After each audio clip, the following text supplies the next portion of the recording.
Excella Education Study in USA assured scholarship. Contact 9881 96666. నమస్కారం, welcome to I dream. నేను మీ విజిత. ప్రస్తుతం మనతో పాటు ఉన్నారు విశ్వపతిగా ప్రసిద్ధి చెంది టీవీకే మూర్తి గారు. కలో వెంకట నాయక అంటుంటారు. కలియుగ ప్రత్యక్ష దైవం ఆ ఏడుకొండలవాడు. అయితే కలియుగంలో ఆ ఏడుకొండలవాడి లీలలు ఏ విధంగా ఉన్నాయి అనేది మనకు ఆయన మాటల ద్వారా, ఆయన పుస్తకాల రూపంలో ఎన్నో పుస్తకాలు రాసి ఎన్నో భాషల్లో రాసి మనందరికీ తెలియజేస్తున్నారు. ఇప్పుడు గురుగారితో మాట్లాడి వాటికి సంబంధించిన విషయాలన్నింటినీ క్లియర్గా తెలుసుకుందాం.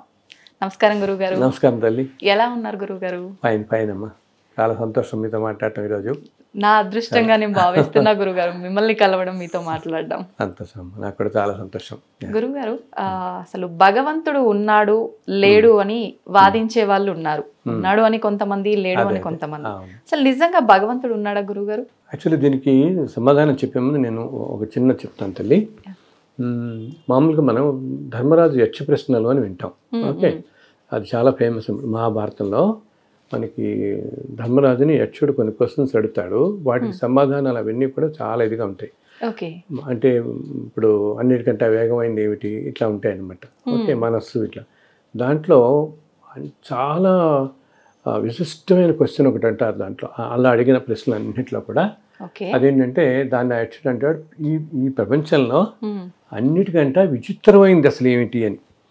సో దానికి ధర్మరాజు చెప్తాడు, అన్నిటికంటే విచిత్రమైంది ప్రతి మనిషి ఓకే తన చుట్టూ ఉన్న వాళ్ళు ఎంతో మంది వెళ్ళిపోతున్నా తాను మాత్రం పర్మనెంట్గా ఇక్కడ ఉండిపోతాను అనుకుంటాడు.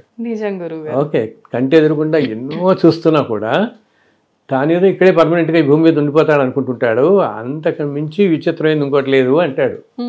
అలా నాకు దాంతోపాటు నిజంగా భగవంతుడు ఉన్నాడా లేదా అనే క్వశ్చన్ కూడా విచిత్రం అనిపిస్తుంది, అంత విచిత్రంగాను. ఎందుకంటే తల్లి, ఇప్పుడు మనం ఒక్కసారి ఆకాశం చూసాం అనుకో, ఓకే, సూర్యుడు, చంద్రుడు, నక్షత్రాలు, ఎన్ని అసలు నక్షత్రాలు ఏంటంటే కొన్ని కోట్ల నక్షత్రాలు.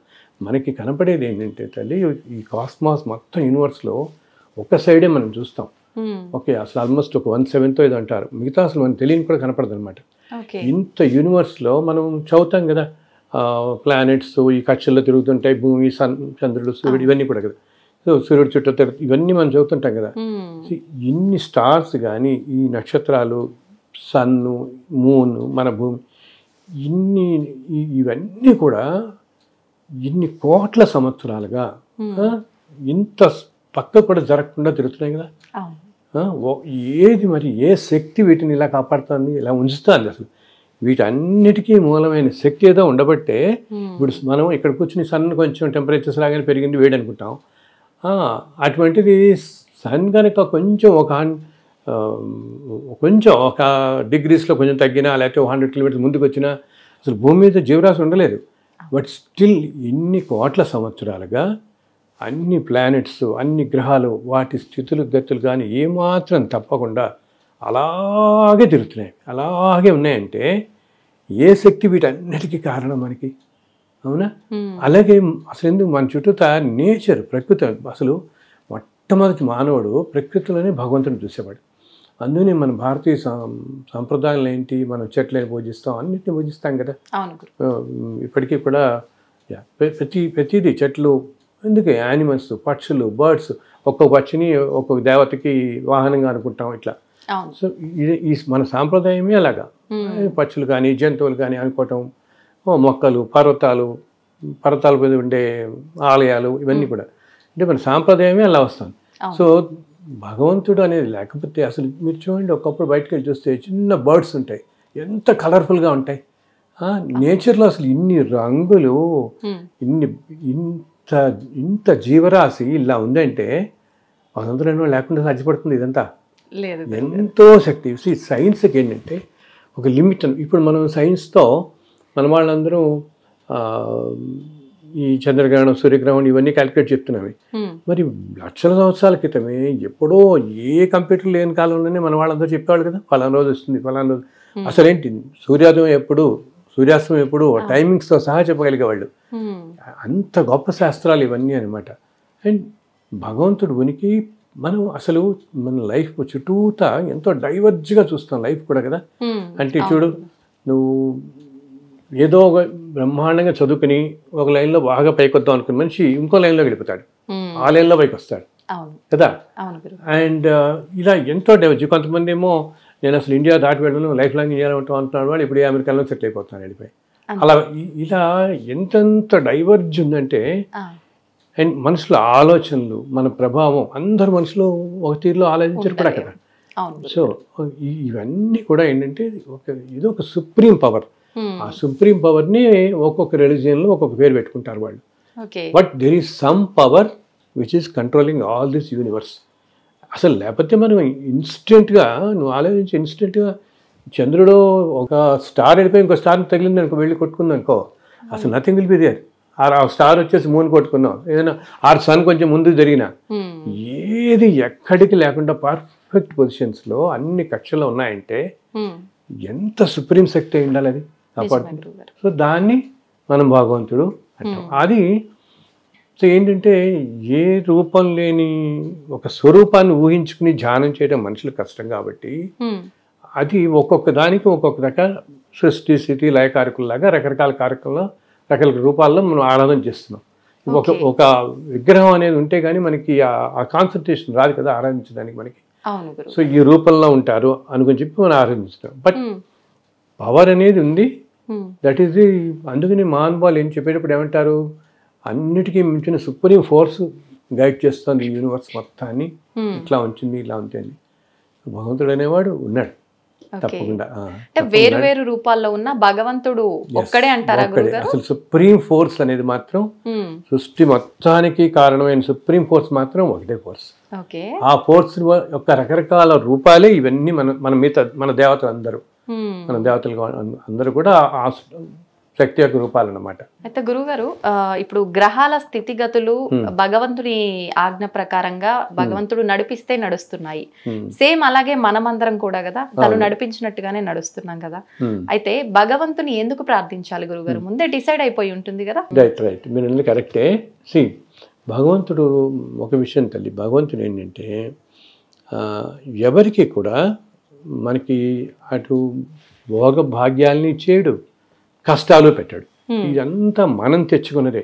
ఇప్పుడు మనం కొన్ని కోట్ల జన్మల నుంచి వస్తూ ఉంటాం మన ట్రావెల్లో. ఇన్ని కోట్ల జన్మల్లో ఏ జన్మలో ఏమున్నామో ఏం చేస్తామో మనకి తెలియదు కదా. సో వాటన్ని పాప పుణ్యాల ఫలితం ఈ జన్మ నడుస్తూ ఉంటుంది. అందుకని మనం ఇందాక చెప్పినట్టుగా నీకు ఇంత డైవర్జెంట్గా కనపడుతుంది. ఏంటి మనం అనుకుంటే, ఏంటి మనం ఇంత ధర్మంగా ఉన్నాం, చిన్నప్పటి నుంచి అందరికి సహాయం చేస్తున్నాం, అయినా మనం ఎందుకు కష్టాలు పడుతున్నాం, ఈ కష్టం నాకు ఎందుకు రావాలి అనుకుంటాం. అలాగే ఎట్ ద సేమ్ టైం సొసైటీలో మనం చూస్తుంటాం కదా, ఏంటి వీళ్ళు ఇంత క్రైమ్ చేస్తారు, ఇంత క్రిమినల్స్లా ఉంటారు, వీళ్ళ జీవితం బ్రహ్మాండంగా గడుస్తుంది, ఇన్ని కోట్లలో ఉన్నారు, న్యాచురల్ కదా ఇవన్నీ. మంచి చేసే వాళ్ళకి మంచి జరగదు, చెడు దారిలో వెళ్ళే వాళ్ళకి మంచి జరుగుతుంది అని కొన్ని చూస్తూ ఉంటాం. ఇవన్నీ కూడా కదా అన్యాయం చేస్తూ ఇలా అయినా మంచి అనుభవిస్తూ ఉండటం, ఇవన్నీ ఎందుకు అంటే ఇంతకుముందు మనం జన్మల్లో పోగు చేసుకున్న దాంట్లో అలా అన్యాయం చేస్తున్న మనిషి బహుశా ఇంతకుముందు 300-400 జన్మలో ఎంతో పుణ్యం చేసి ఉంటాడు. ఓకే, అదంతా ఇప్పుడు అనుభవిస్తున్నాడు. కానీ దానివల్ల ఇంత భోగభాగ్యాలు కదా అని వచ్చాయి కదా అని అనుభవించి అన్యాయం చేస్తే యాక్చువల్గా తల్లి ఏదన్నా మంచి ఒక విలాసవంతమైన జీవితం కానీ శుభప్రదంగా లైఫ్ చక్కగా సాగిపోవడానికి ఒక జీవితం మొత్తం ఏ ప్రాబ్లం లేకుండా మనిషికి తెలిసిపోకుండా గడిచిపోతుంది. దాంతోపాటు కలియుగం అంటే ధనం కదా, అందరికీ ధనం కూడా ఉంటూ వాళ్ళకి అన్నీ వచ్చాయంటే వాడు ఇంతకుముందు ఎన్నో జన్మల్లో ఎంతో పుణ్యం చేసుకున్నాడు అనమాట. మనిషి 400-500 జన్మల్లో పుణ్యం చేసుకోబట్టి. కానీ ఆ పుణ్యఫలంగా ఆ మనిషి అన్ని మంచితనంగా చక్కగా జీవితం శుభంగా గడుస్తూ ఉంటుంది. కానీ గడుస్తోంది కదా, నాకు అన్నీ ఉన్నాయి కదా అని అహంకారం వచ్చి గనక ఏదైనా అన్యాయాలు కానీ అక్రమాలు కానీ చేస్తే ఇంకా తర్వాత కొన్ని 100 జన్మలు ఇట్లా చేసిన వాళ్ళు ఏమవుతారు తెలుసా, కొన్ని 100 జన్మలు వైల్డ్లోకి వెళ్ళిపోతూ ఉంటాం, అంటే జంతు ప్రపంచంలో వెళ్ళిపోతారు వీళ్ళు. ఇంకా మానవ జన్మ కూడా రాదు ఇప్పుడప్పుడే, మానవ జన్మలో కూడా రాదు. ఇంత అన్యాయాలు చేసేవాళ్ళు కనుక విపరీతంగా అన్యాయం ఇప్పుడు చేస్తున్నప్పుడు అనుకోవచ్చు, నాకేముంది, నన్ను ఎవరేం చేస్తారు మనకి అనుకుంటాం. కానీ వీటన్ని ఈ రోజు నువ్వు ఇంత భాగ్యం అనిపిస్తున్నావు అంటే ఎంతో జన్మలో చేసుకున్న పుణ్యమే కదా. ఆ పుణ్యఫలం అంతా నువ్వు అనుభవించబట్టే నీకు ఏ క్వాలిఫికేషన్ లేకపోయినా, కొంతమంది చూడు నీకు ఏ చదువులో ఏ క్వాలిఫికేషన్ ఉండదు, ఏమి విజ్డమ్ ఉండదు, నాలెడ్జ్ ఉండదు, సబ్జెక్ట్ ఉండదు, తెలివి ఏముండవు నీకు, ఏముండకపోయినా నీకు అనుకోకుండా రకరకాల రీతుల్లో కొన్ని వేల కోట్ల డబ్బులు వచ్చేసి పడుతుంటాయి. ఓకే, ఇదంతా ఎందుకు? ఎంతో పుణ్యం చేసుకోబట్టి వచ్చింది కదా. మరి ఆ టైంలో మనకి ఈ మనిషికి గ్రహించాలి, నేను ఇలాగే ఇలా పుణ్యం చేసుకోవాలి తెచ్చుకున్నాను, ఈ జన్మలో కనుక ఇన్ని పాపాలు చేస్తే రేపొద్దు ఇదంతా అనుభవించాలిగా మళ్ళీ.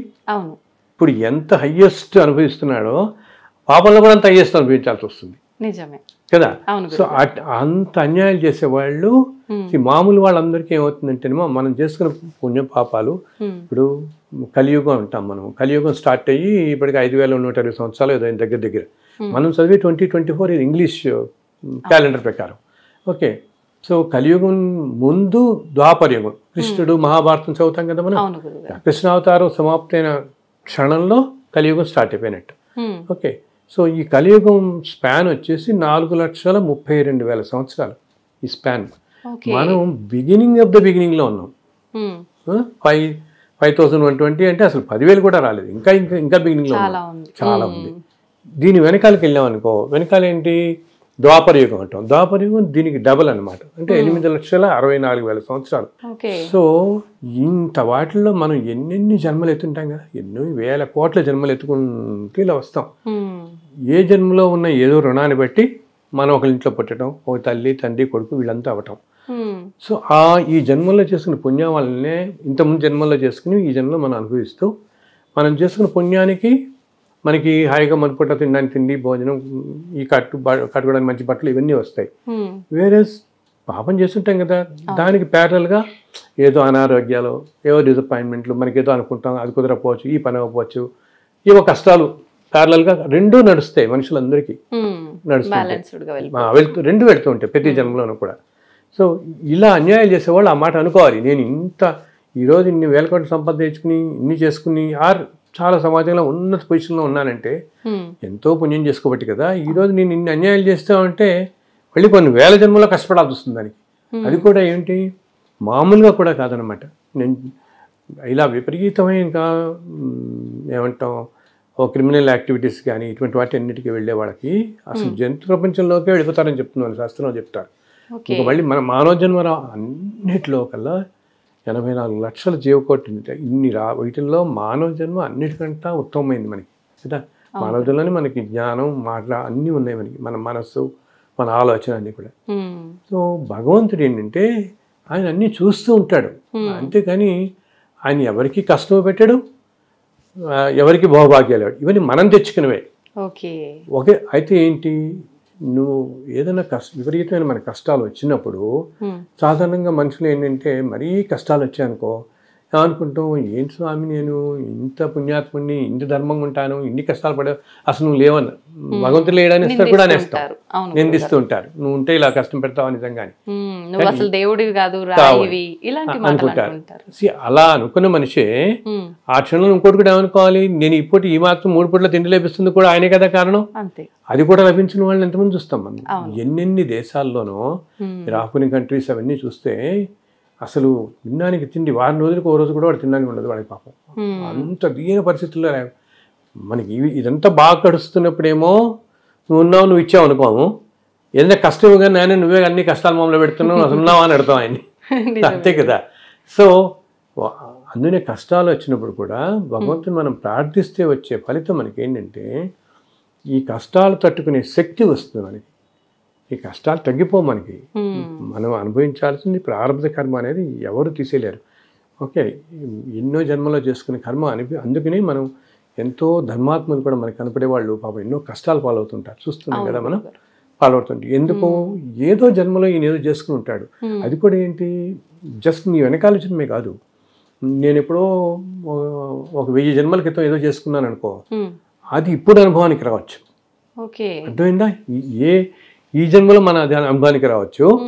సో మళ్ళీ కింద జన్మలో నేను చేసుకునేది 400 జన్మల తర్వాత రావచ్చు. సో ఏ జన్మలో చేసుకున్న పాప పుణ్యాలు ఏ జన్మలో తర్వాత వస్తాయనేది మనకు తెలియదు, అనుభవించడం మాత్రం తప్పదు. సో ఇలా వచ్చినప్పుడు ఏంటంటే మనం నైనా నువ్వు ఉన్నావు, నువ్వు చూసుకుంటావు నన్ను, నాకు శక్తి నువ్వు అని ప్రార్థిస్తే ఆయన్ని తప్పకుండా అటువంటి వాళ్ళకి భగవంతుడు ఖచ్చితంగా ఇస్తాడు. దానికి కూడా తల్లి నువ్వు ఎలా ఉంటుంది మనకి, మనకి బాగా కష్టాలు అవి వచ్చినప్పుడు నువ్వు ఏదో 2 గంటలు పూజ చేయి 4 గంటలు పూజ చేయి అంటే అంత కాన్సన్ట్రేషన్ ఉండదు మనిషికి కదా.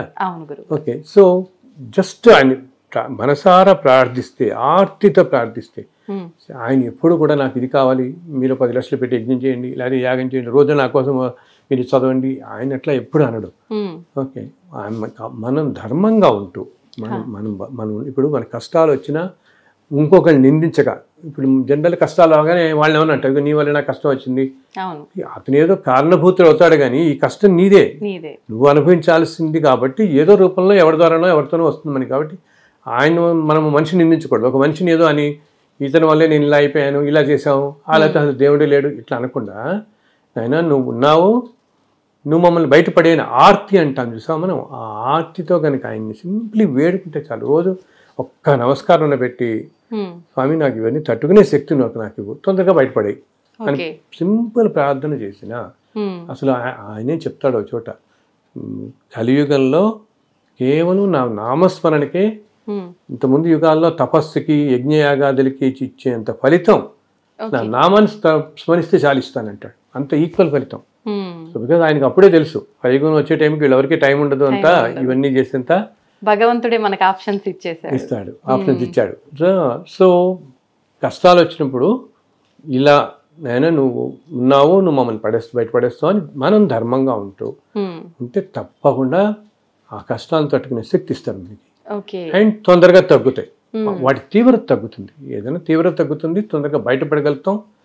అండ్ అదే భగవద్ అనుగ్రహం సంపాదించడం అంటే, భగవద్ అనుగ్రహం కావాలి మనకి కష్టాలు ఉన్నప్పుడు అంటే ఆయన వేడుకోవటం అన్నమాట, మనసారా వేడుకోవటమే.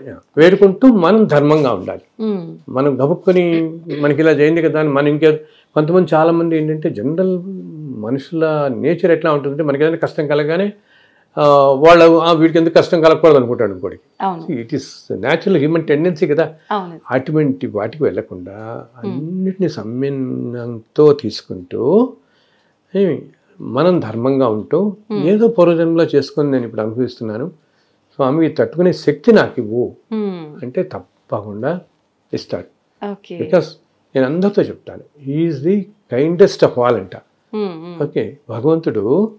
అండ్ ఇంకొకటి ఏంటి, భగవంతుడికి తెలిసినట్టుగా మన గురించి ఎవరికి తెలియదు. మన తల్లిదండ్రులకి ఎందుకు మన పిల్లలకి కానీ మన భార్యకో భర్తకో ఎవ్వరికి కూడా రియల్గా మనం ఏమిటి ఒక విషయంలో, ఒక సంఘటనలో, ఒక ఆలోచనలో మన ఆలోచన ఏమిటి అన్నది మన భగవంతుని మాత్రం తెలుస్తుంది కదా. మన వీక్నెస్లు, మన టెంప్టేషన్లు, మన కష్టాలు అన్నీ కూడా ఆయనకి తెలుసు కదా. So he will definitely take care of us. తప్పకుండా ఆయన తెలిసినట్టుగా ఎవరు మనం అనుకుంటాం అనమాట. అయ్యో నీకేం తెలుసు, నువ్వు ఎక్కడో కూర్చున్నావు అని. ఎక్కడో ఆయన ఇక్కడ కూడా ఉన్నాడు, లేడా చుట్టూతా అసలు అన్ని చోట్ల. అసలు విష్ణువు అంటేనే అర్థం సర్వవ్యాపకుడు అని అర్థం. అన్ని చోట్ల వ్యాపించి ఉన్నవాడే అనమాట. అందుని మనం అంటుంటాం చూడండి, ఎక్కడ కూర్చొని తలుచుకున్నా ఇప్పుడు ప్రహ్లాదుడు వీళ్ళందరినీ ఎలా రక్షించాడు ఆయన. ఎక్కడెక్కడ ఉన్నా ఆయన ఎదుర్కొంటా లేడు కదా. అప్పటికప్పుడు ఎక్కడన్నా అన్ని చోట్ల ఉంటాడు ఆయన. ప్రతి మనం మాట్లాడే ప్రతి మాట, ప్రతి ఆలోచన ఆయన స్వామివారి ఉంటూనే ఉంటాడు.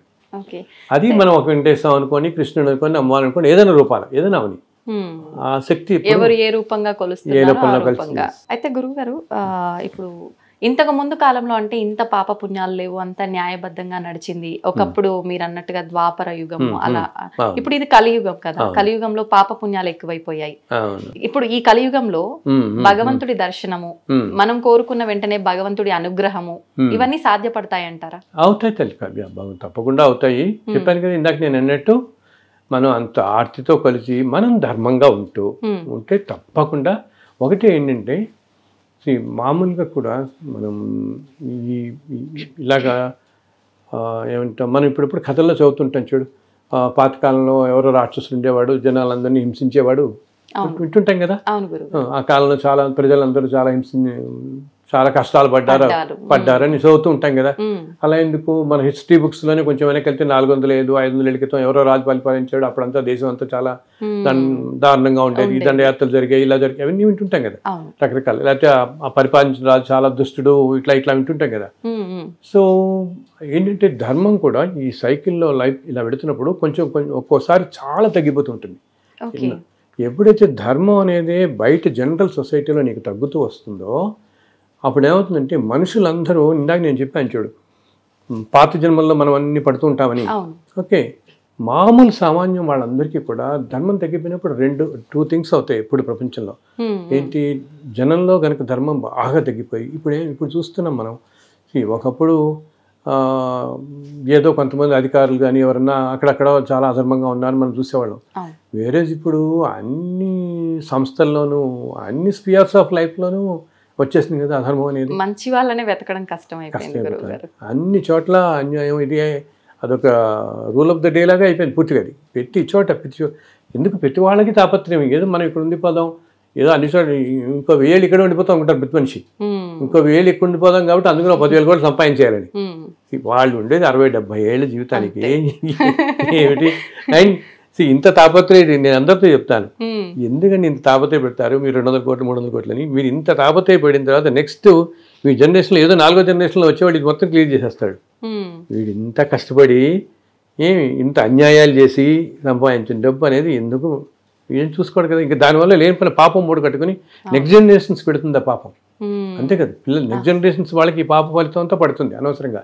వీళ్ళు ఎక్కువ కనుక పాపం చేస్తే అది వాళ్ళ మీద కూడా చూపిస్తుంది. అందుకని ధర్మంగా ఉండాలని చెప్పాను మన అందరికీ.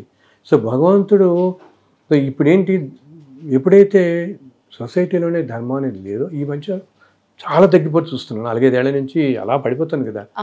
ఎప్పుడైతే ధర్మం అనేది లేదో మనకేమవుతుంది, మామూలు మనుషులందరికీ కూడా నువ్వు ఒక 10 జన్మల్లో పడాల్సిన పాప కర్మ కానీ పుణ్యం అది ఒక్కసారి ఈ జన్మలో వచ్చేస్తుంది. అలాగా నెట్టుకుని వచ్చినట్టు వస్తుంది అనమాట. అందుకని మనం చూడు ఈ మధ్య కాలంలో ఎంతో చిన్న ఏజ్ అనారోగ్యాలు రావటము, అన్యూజువల్ రోగాలు రావటం. ఇప్పుడు మన కరోనా ప్రపంచం మొత్తాన్ని ఎలా ఆపేసింది. అసలు మోస్ట్ ఊహించినవన్నీ రావటం అనమాట.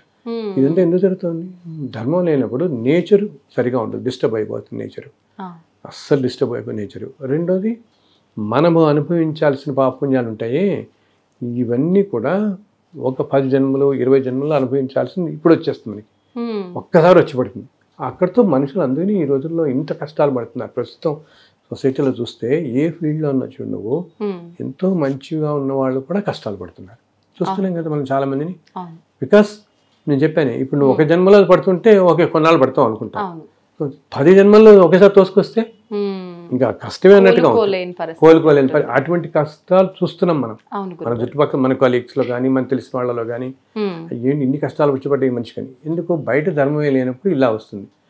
సో ఇటువంటిప్పుడు మనం చేయాల్సిందల్లా ఆయన మళ్ళీ కాలు పట్టుకోవటం అండ్ మనకు తోచినంతలో మనం ధర్మంగా ఉండటం, మనమేం అన్యాయం చేయకుండా దగ్గర వాళ్ళు సహాయం చేస్తూ చాలు. ఎప్పుడు భగవంతుడు అన్నిటికంటే సంతోషించే తల్లి, తోటి మనిషికి సహాయం చేస్తే ఆయన సంతోషించినట్టు ఇంకెవరు సంతోషించరు.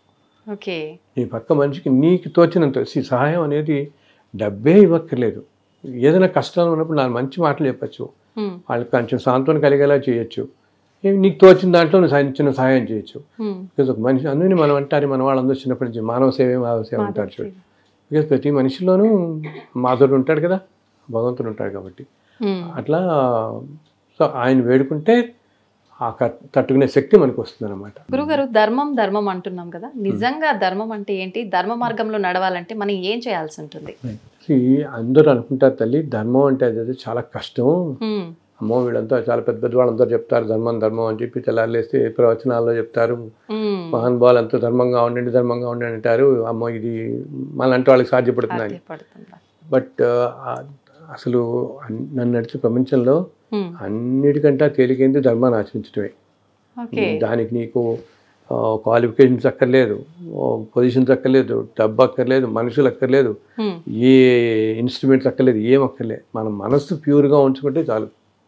అన్నిటికంటే ఉత్తమమైన ధర్మం ఏంటి అసలు, అది కూడా మహాభారతంలోనే ఒక పద్యం వస్తుంది. దాంట్లో ఏం చెప్తారంటే, వేరే వాళ్ళు అన్నిటికంటే ఉత్తమమైన ధర్మం ఏమిటి అని ఒక పద్యం ఉంటుంది దానికి. ఆ ధర్మంలో ఏమిటంటే, వేరే వాళ్ళు నీకు ఏం చేస్తే నువ్వు కష్టం నీకు అనిపిస్తుందో అది నువ్వు ఇంకోళ్ళకి చెయ్యకు, అది అవతల వాళ్ళకి చేయకపోవటం పరాయణము పరమ ధర్మములకెళ్ళనని వస్తుంది. ఒరలే ఎవని వినరించిన అని ఒక పద్యం, అది 4 లైన్లు. వేరే వాళ్ళు నీకు ఏది చేస్తే నీకు కష్టం అనిపిస్తుందో, నీకు అప్రయం కలుగుతుందో అది వాళ్ళకి నువ్వు చేయకుండా ఉండటం పరాయణము పరము ధర్మములకు వెళ్ళను. అన్ని ధర్మాల కంటే గొప్ప ధర్మం ఏంటంటే అవతల వాళ్ళని కష్టపెట్టకుండా ఉండటం.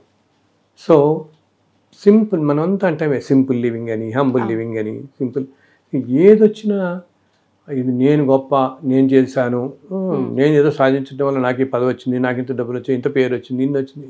నేను అనే అహంకారం మనిషిని ఎక్కడికైనా డౌన్ చేసేస్తుంది మనిషిని. అది లేకుండా మనకి తోచినంతలో, మనకి వీలునంతలో పక్క మనిషికి సహాయం చేస్తూ ఇప్పుడు నేను చెప్తానమ్మా, ఇప్పుడు ఏదో పెద్ద ఆర్గనైజేషన్ ఉంటుంది, వాళ్ళకి ఏదో మన వాళ్ళు చెప్తుంటారు ఏదైనా డొనేట్ చేయండి వాటికి. అలా ఎక్కడో వాటికంటే కూడా మీ కంటి ఎదురకుండా కనపడే వాళ్ళకి, ఇప్పుడు మన ఇంట్లో పని వాళ్ళు ఉంటారు, మన దగ్గర పని చేసే వాళ్ళు ఉంటారు, మన డ్రైవర్లు ఉంటారు, చిన్న చిన్న వాళ్ళు ఉంటారు, చిన్న అందరూ ఒకళ్ళే కదా. నేను అందరితో ఒకటేంట, నేను వాళ్ళు 2 కాళ్ళు 2 చేతులు కళ్ళు మళ్ళానే పుట్టారు.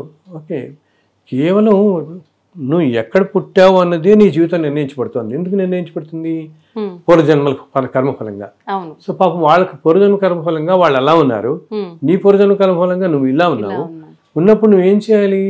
వాళ్ళకి నీ శక్తి కొద్ది నువ్వు సహాయం చేయి.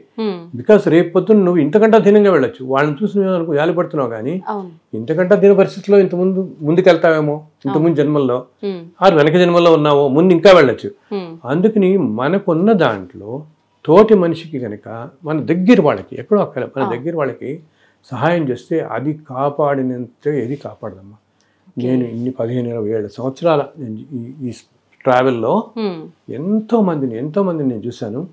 వాళ్ళందరి జీవితాల్లో ఇలాగా ఏదైనా కష్టాలు వచ్చినా తట్టుకునే శక్తి కానీ అవన్నీ కూడా కేవలం వాళ్ళు ధర్మంగా ఉండి వాళ్ళకి తోచినంత నలుగురికి సహాయం చేసి, అయ్యో నాకు ఇలా కష్టం వచ్చింది అని కుంగిపోకుండా మనుషులు అప్పటి కష్టంలో ఉండి కూడా అవతల వాళ్ళకి సహాయపడటం. అంత కష్టంలో పడుతూ కూడా వాళ్ళ తోచినంతలో వాళ్ళు పడుతూ, అండ్ ఈ కష్టాలు ఇంకోళ్ళు నిందించకుండా గబుక్కుని సాధారణంగా చేసేది అందరూ. జనరల్ గా 99% మనకి ఏదైనా కష్టం రాగా నాకు వీడే కారణం, ఈ కష్టాన్ని అనుకుంటాం. అది కారణం అనేది మనం పౌరజన్మంలో చేసుకున్నదే మనకు వస్తుంది, అదే కారణభూతం అవుతుంది. కానీ ఈ మనుషులు సంఘటనలు ఇవేమి కాదు, వాళ్ళు ఏదో అలా రావాలి కాబట్టి అలా అనుకోరుతాయి మనకి, అంతే. మనం చేసుకునే మనకు వస్తుంటుంది. సో అప్పుడు ఇంకొకళ్ళు నిందించకుండా ఉంటే అన్నిటికంటే అదే ధర్మం. అసలు ధర్మాన్ని ఆచరించండి అని అంతా చెప్తారే, ధర్మాన్ని ఆచరించడం అంటే మనం ధర్మంగా ఉండటమే అనమాట. ధర్మాన్ని రక్షతి, ధర్మాన్ని రక్షించండి అని ఉంటారు. రక్షించడం అంటే ఆచరించడం. ఇంకోటి ఏంటి, ఇలా మంచి పని చేస్తున్నా కూడా నేను మంచి పని చేస్తున్నాను అనుకోకూడదు. ఓకే, ఎప్పుడైతే నువ్వు ఇప్పుడు ప్రతి మనిషి కోరుకునేది ఏంటి, నాకు మోక్షం వచ్చేయాలి బాబు, ఈ జన్మలు పడలేకపోతున్నాను, తొందరగా నీ దగ్గర తీసుకెళ్ళిపో, ఇన్ని కోట్ల జన్మల్లో నా వల్ల కావట్లేదు, పడలేకపోతున్నాం అనుకుంటామే. మోక్షం రావాలి అంటే ఇన్ని కోట్ల జన్మల నుంచి వస్తుందంతా క్లియర్ చేసుకోవాలి కదా మనం. చేసుకుని మోక్షం దగ్గర వాళ్ళంటే ఎలా ఉండాలి, ఇంక మనకి పుణ్యఫలం ఉండకూడదు, పాపఫలం ఉండకూడదు, ఏ ఫలం ఉండకూడదు, రెండు పూర్తిగా పోతేనే అప్పుడు భగవంతుడి దగ్గర వెళ్ళగలుగుతాం, అంతే కదా. సో అప్పుడేంటి, నీకు ఒక 400-500 జన్మల్లో నువ్వు చాలా పుణ్యం చేసావు అనుకో, దానివల్ల నీ జీవితం చాలా బాగా గడుస్తుంది అనుకుందాం ఈ జన్మలో. నెక్స్ట్ 20-30 జన్మలు నువ్వు చాలా అన్ని విధాలా బాగుంటావు. ఓకే, అన్యాయమే చేయట్లేదు అనుకో, అప్పుడు డబ్బు వచ్చిన అండ్ మనస్సు కూడా మనం మంచిదే అనుకుందాం. అప్పుడు ఏం చేస్తాం, మనకున్నదంటే నలుగురు సహాయం చేద్దాం చూస్తాం. సహాయం చేస్తున్నప్పుడు కూడా ఈ సహాయం నేను చేస్తున్నాను అని అనుకోకూడదు. నువ్వు ఎప్పుడైతే నేను వీడికి ఇలా డబ్బులు ఇచ్చాను, నేను సహాయం చేస్తాను అనుకుంటావో, ఈ పుణ్యఫలం మళ్ళీ యాడ్ అయ్యి ఈ పుణ్యఫలం అనిపించడానికి ఇంకో 100 జన్మలు పట్టుకొని తీసుకుంటాం పుణ్యఫలం అనిపించడానికి. ఈ తీసుకుంటున్నప్పుడు మనం ఇంత చంచలంగా ఉంటాంగా, ఏదో రంగు చేపి ఉంటాడా మనిషి, ఇన్ని జన్మలు రాగానే ఈ పుణ్యఫలంతో వచ్చిన అనుభవం, డబ్బులు, ఈ పదవులు ఏదైనా అవని, దానివల్ల గబుక్కుని ఈ tend to going wrong part, గబుక్కుని ఏదో స్లిప్ అయిపోతాడు మళ్ళీ. అందుకని ఏంటంటే మంచి చేస్తున్నా, మనం దానం చేస్తున్నా, మంచి చేస్తున్నా, సహాయం చేస్తున్నా, ఇది నేను చేయట్లేదు అనుకోవాలంటే. అసలు ఆలోచన తెచ్చుకోకూడదు, చేసేస్తూ వెళ్ళిపోవటం అంతే. నేను చేసిన పని మర్చిపోవాలి, ఆ క్షణంలోనే మర్చిపోవాలి అసలు. అందుకే నేను చెప్తారు కదా, కుడి చేత్తో ఇచ్చేది ఎడమ చేత్తో తెలియకూడదు అంటారు. అలాగా అసలు మనం ఇంకోటి చెప్పడం సంగతి, మనం కూడా ఆలోచించకూడదు, మనుషులు మనం ఆలోచించకూడదు. అంటే చేసాం అంటే నాకు కనిపెట్టాం అక్కడితో, అప్పుడు నీకు అది అంటుకోదు. ఓకే, లేకపోతే పుణ్యఫలం అంటుకున్నా కూడా కష్టమే. పుణ్యఫలం కోసం కొన్ని వందల జన్మలు ఎత్తి మళ్ళీ అసలు నేను చూస్తుంటాను అప్పుడప్పుడు ఈ సమాజంలో కొంతమంది చాలా చక్కగా ఉండి ధర్మంగా ఉంటూ ధర్మని మళ్ళీ ఫాలో అయిపోతుంటారు ఎక్కడికో. బికాజ్ ఏంటి, వాళ్ళు ఏదో జన్మలో చేసుకున్న పుణ్యఫలం వల్ల చక్కగా భోభాగ్యాలు అనిపిస్తున్నారు, మంచి పొజిషన్స్, మంచి జ్ఞానం కూడా ఉంది. వాటితో పాటు జ్ఞానం అన్నీ ఉండి కూడా ఎక్కడో ఉన్నది ఏదో చేసుకున్న ఈగో ఉంటుంది మనుషులకి. అహంకారం అనేది ఎటువంటి పరిస్థితుల్లో రాకూడదు. అది కనుక వచ్చిందా అందరూ అనుకుంటా ఏం పర్వాలేదులే, నాకు ఎవరేం చేయగలరు అనుకుంటారు. మనం కంటెదరకుండా ఎన్నో చూస్తున్నాం. అలా అనుకున్న వాళ్ళందరూ ఎక్కడికి వెళ్ళిపోతారో ఈ హిస్టరీలో. సో అది మాత్రం రానియకుండా ఉండకూడదు. సో దీనికి కూడా ఏం చేయాలి మనం, దీనికి కూడా భగవంతునే పట్టుకోవాలి. నాయనా ఈ అహంకారం మాత్రం రానియకుండా చూడు తండ్రి. నేను యాక్చువల్గా రోజు నేను ఆల్మోస్ట్ 28 పుస్తకాలు రాశాను అన్ని దేవతల మీద. అలా దేవతలు అలా కూర్చొని చెప్తుంటే రాస్తుంటాను నేను. సాక్షాత్తు వాళ్ళు చెప్తుంటే రాస్తాను అనమాట. అందుకని ఈరోజు ఇంత ప్రామాణికంగా నిలబడ్డాయి, ఎంతోమంది జీవితాలు బాగుపడుతున్నాయి. అయినా రోజు నేను చేసుకునే పోతే 2 నిమిషాలు చక్కగా స్నానం చేసి ఒక్క నమస్కారం పెట్టుకుంటాను. అయినా ఎటువంటి పరిస్థితుల్లో నా అహంకారం రానికు, ప్రపంచం అంతా చల్లగా ఉండేలా చూడు ఈరోజు, అంతే. ఈ 2 నా కొంచెం అందరినీ చల్లగా ఉండేలా చూడు, మళ్ళీ నాకు వాళ్ళని పెడుపుతాను, ఇట్లా అనమాట. సో ధర్మం అంటే అది మనకి తోచినంతలో ఇంకొకరికి సహాయం చేయటం, పక్క మనిషికి సహాయం చేయటం. ఎంతమంది మనుషులేనే కాదు, మన చుట్టూతో ఉండే జీవులు రకరకాలుగా. కొంతమంది అంటారు చూడు, ఏదైనా ఒక్కొక్కరికి వాటికి 4 బిస్కెట్స్ వేయండి పాపం, అవి అలా రోడ్డు మీద. ఈ మధ్య నా దగ్గర ఒక అతను వచ్చాడు. ఆయన ఏం చేస్తాడు తెలుసా, ఎప్పుడు కార్లో ఎప్పుడు ఒక 10 బిస్కెట్స్ ప్యాక్ పెట్టుకుంటాడు. పెట్టుకుని రోడ్డు మీద వెళ్తున్నప్పుడు ఎప్పుడన్నా ఏదైనా ఇలా గబుక్కుని కుక్కలు ఎవరోటికి అడ్డంగా వచ్చినా ఇలా వచ్చినా వెంటనే 10 బిస్కెట్ ప్యాకెట్లు తీసి వేసేస్తారు వాళ్ళకి. జీవులకి బికాజ్ ఆ రూపంలో ఉన్నది ఏమో, ఏ జన్మలో ఏ జీవో మనకేం తెలుసు. అవును గురువుగారు, అంతే కదా. ఇప్పుడు ఒక్కొక్కప్పుడు కొంతమంది చూడమ్మా, మన ఇళ్లలో కొంతమంది చూస్తుంటాం, మన ఇంటి దగ్గర ఏదో ఒక కుక్కో ఏదో ఒకటి అలా తిరుగుతూనే ఉంటుంది. ఎంతతో కసిరినా పోదు, మళ్ళీ మన ఇంటికే వస్తుంటుంది. దానికి ఏం పెట్టమైనా దాన్ని కొడతారు, తోసేద్దామని చూస్తారు, మళ్ళీ మన దగ్గరికి వస్తుంది. అంటే ఏంటి, మోస్ట్ ప్రాబబ్లీ అది బహుశా ఏదో జన్మలో మనకు తెలిసిన ఏ స్నేహితుడు ఎవరో ఉండొచ్చు. అర్థమైందా, ఏదో అయ్యి ఎన్నో అన్యాయాలన్నీ చేయటం వల్ల ఈ జన్మ తీసుకుని, అయినా ఆ సోల్ ఉంటుంది మనలో ఉండే ఆత్మకి తెలుస్తూ ఉంటుంది. ఇవన్నీ కూడా ఆత్మకి తెలుస్తాయి. ప్రతిదీ కూడా మన మనస్సుకి తెలియదు. Mind in the physical body అంటామే. మన మైండ్ ఏంటి, మైండ్ ఎప్పుడు లాజిక్ చేస్తుంది. ఇది లాజికల్గా, ఇది ఇట్లా ఉంది, అది అట్లా ఉంది, వీడు సంపాదించాడు, ఇలా చేశాడు, మైండ్ అంతా లాజిక్ అప్లై చేస్తుంది. వేరే సోల్కి అదంతా ఉండదు. ఓకే, సో సోల్కి తెలుస్తూ ఉంటుంది. ఏదైనా ఒక చోటుకి వెళ్తే, అందుకు నేను చూడు కొన్ని చోటుకి వెళ్తే చాలా ప్లెజెంట్గా ఫీల్ అవుతాం. ఒక చోటికి మనం వెళ్ళిపోయి 1 గంటలో వచ్చేద్దాం అనుకున్న వాళ్ళు ఎందుకు అక్కడి నుంచి రాబుద్ది కాదు. ఓకే, బికాస్ ఆ సోల్ నోస్ అక్కడ ఏదో మనకి ఏదో కనెక్షన్ ఉంది వాళ్ళతో. ఇన్ని జన్మల్లో ఎవరెవరు ఎప్పుడు వాళ్ళు ఏంటో మనకి తెలియదు. సో ఇలా వచ్చిన ఆ కుక్క ఏదో ఒకటి బహుశా ఏదో జన్మలో మన బంధువు ఏదో అయ్యింది, ఈ పాపాల వల్ల చుట్టుకుని, బట్ ఆ సోల్కి తెలుస్తుంది కదా, ఈ చుట్టుపక్కల తెలుస్తూ ఉంటుంది. సో అటువంటి వాటికి కనుక నువ్వు ఏదో ఇంత అన్నం పెట్టావనుకో, తిండి పెడితే ఆ సోల్ శాంతిస్తుంది కదా పాప వాటికి. అందుకనే మన వాళ్ళు అందరూ చెప్తారు భూతదయ అంటుంటారే, అందరు చెప్పేది అది కాపాడినట్టు ఏది కాపాడు. ఇది దీనికి పెద్ద ఏమంటాం, ఎవరైనా చేయగలదు, అతి సామాన్యులైనా కూడా చేయొచ్చు. ధర్మం ఇప్పుడు అర్థమైందానికి ధర్మం అనేదానికి నీకు 100 కోట్లు ఉండక్కర్లేదు. ఇవన్నీ మామూలుగా మన పనులు మనం చేసుకుంటూ నిత్యం ఏదైనా చిన్నది సహాయం చేస్తే అది ఎంతో కాపాడుతుంది. నేను చూశాను ఇన్ని సంవత్సరాల్లో సామాన్య జీవితం గడుపుతూ నలుగురికి సహాయం చేస్తున్న వాళ్ళు ఎంతో చక్కగా ఉంటున్నారు తల్లి. ఎటువంటి కష్టాలు వచ్చినా శక్తి వస్తుంటోంది, ఆ తట్టుకునే శక్తి, మళ్ళీ బయటపడుతున్నారు, మళ్ళీ చక్కగా ఉంటున్నారు. అలా వచ్చాం కదా అని మళ్ళీ మంచి దాంట్లోకి వచ్చాం కదా అని మర్చిపోకుండా మళ్ళీ ఇదే మార్గంలో వెళ్తున్నారు వాళ్ళు. మనం ధర్మ మార్గంలో నలుగురికి సహాయం చేస్తూ వెళ్తుంటే భగవంతుడి అనుగ్రహం మన పైన ఖచ్చితంగా ఉంటుంది. తప్పకుండా ఉంటుంది. ధర్మం అదే సహాయం మనిషికి అసలు కలియుగానికే దానం అంతే. నీకు తోచినది బట్టలు కానీ డబ్బులు కానీ ఏ విధమైనదైనా, లేకపోతే మన ఇంట్లో ఉండడానికి కాస్త ప్లేస్ కానీ, వర్షంలో ఎవరో రోడ్డు మీద పోతుంటాడు, విపరీత వర్షం పడుతుంటుంది, బాబు కాసేపు వచ్చి కూర్చోమని ఆ టైంకి వాడికి ఏదో మంచినీళ్ళు ఇచ్చి ఇస్తే, బికాస్ ఒక ఆత్మ సంతోషపడితే వచ్చే బ్లెస్సింగ్స్ ఇంత అంతా కాదు. అది మన మాటల్లో కానీ వర్ణించలేమన్నమాట. ఒక ఒక ఆత్మ సంతోషపడి ఎంతో సంతోషపడి తృప్తి చెందిందనుకో, ఆ రిటర్న్ వచ్చే బ్లెస్సింగ్స్ తరతరాలు కాపాడతాయి మనుషులు. అందుకని మన చిన్నప్పటి నుంచి మనకేం చెప్తారు, నలుగురికి సహాయం చేయండి రా బాబు, నలుగురికి సహాయం చేయండి, ఇదే కదా 10 మందికి సహాయం చేయండి అంటారు. ఏంటి ఈ 9, 10 అనేది అక్కడ నెంబర్ కాదనమాట. నువ్వు ఎంత ఎక్కువ మందికి నాకు సహాయం చేస్తే అంతమంది నీ మంచి కోరుకుంటారు.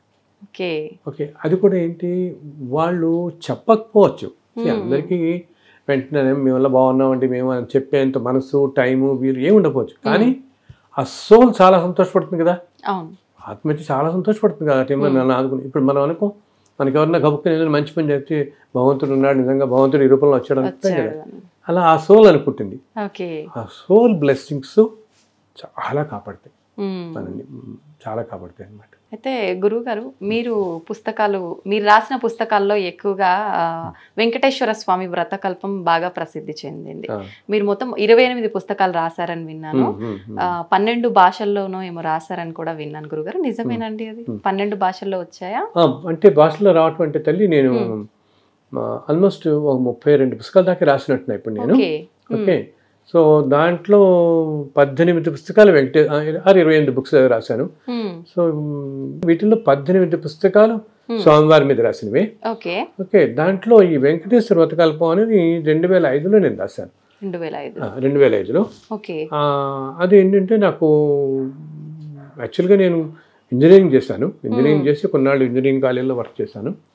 హైదరాబాద్లో ఉస్మానియా యూనివర్సిటీలో BA చదివి తర్వాత REC వరంగల్లో MTech చేసి 4 సంవత్సరాలు ఆల్మిన్లో చేశాను. తర్వాత 10 సంవత్సరాలు ఇంజనీరింగ్ కాలేజీలో చేశాను, మాతృశ్రీ ఇంజనీరింగ్ కాలేజ్ హైదరాబాద్లో. చేస్తున్నప్పుడు 93, 94 టైంలో నేను కంపెనీస్కి లోగోస్ అవి మొదలుపెట్టాను. వేదిక్ లోగోస్ అని చేస్తుండేవాడిని. అలా చేస్తూ ఇంక 98లో జాబ్ రిజైన్ చేసి 98 నుంచి ఇప్పటిదాకా ఇదే ఫుల్ టైం అనమాట, ఈ లోగో డిజైనింగ్. అలా ఒక 5-6 వేల కంపెనీలు నేను చేస్తుంటాను. ఒక వేదిక్ సిస్టమ్తో నేను సెలెక్ట్ చేస్తాను అనమాట. ఓకే, ఇది ఇట్లా సాగుతుండగా 2001లో అనుకుంటా మొట్టమొదటి బుక్ రాశాను నేను. అప్పటిదాకా అసలు నేనేమి చెప్పాలంటే పెద్ద పెద్దగా వేదాలు శాస్త్రాలు ఏమీ చదువుకోలేదు. వరుసను సొక్కుతో అలా ఫ్లో అలా వస్తుంది, రాస్తున్నాను. ఓకే, సో మొట్టమొదటి బుక్ శ్రీనివాస మహత్యం అని తిరుమల విశేషాలతో రాశాను. ఓకే, 2001లో. అదేంటంటే తల్లి, అది ఒక 8 నెలలు పట్టింది నాకు రాయడానికి. అండ్ అది ఒక దీక్షలాగా తీసుకున్నాను. బికాస్ స్వామివారు మనకి కనపడి మన ఆదేశించి రాయమంటాం అంటే సామాన్యం కాదు కదా. సో అందుకని ఆ 8 నెలలు నేను నేల మీద పడుతున్నాను. అండ్ ఎక్కడికి వెళ్ళేవాడిని కాదు, ఎవరికి ఏ ఫంక్షన్స్కి ఎక్కడికి వెళ్ళకుండా. అండ్ మధ్యలో కొన్నాళ్ళు తిరుమల వెళ్ళి నేను కొండ మీద కూర్చుని మ్యాన్స్క్రిప్ట్ రాసుకుని, అండ్ ఆయన తర్వాత మళ్ళీ వచ్చి రాతపతి అంతా రాసుకున్న తర్వాత 8 నెలలు పట్టింది. 8 నెలలు పట్టిన తర్వాత ప్రింట్ చేసి మొదటి కాపీలు తీసుకుని ఆలిపిరి దగ్గర నుంచి నడిచెక్కి స్వామి హుండీలో సమర్పించాం. అక్కడ శ్రీవారి పాదాలని ఉంటుంది కొండ మీద, అక్కడ పెట్టి పూజ చేసి సమర్పించాం.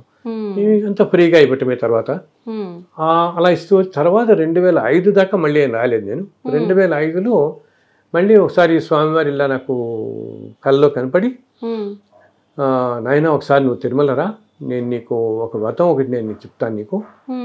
కలియుగంలో మనుషులందరినీ కష్టాల నుంచి రక్షించి అతి తేలికైన వ్రతం ఇది, వ్రత విధానం అని చెప్తే చాలా సంతోషపడి నేను అప్పుడు త్వరలోనే వెళ్ళి వెంటనే 2005లో వెళ్ళి తిరుమలలో నేను వెళ్ళి కూర్చుంటే, ఆ రోజుల్లో ఏంటంటే మనకి గుడి ఎదురుకుండానే ఉండేవి మెట్లు.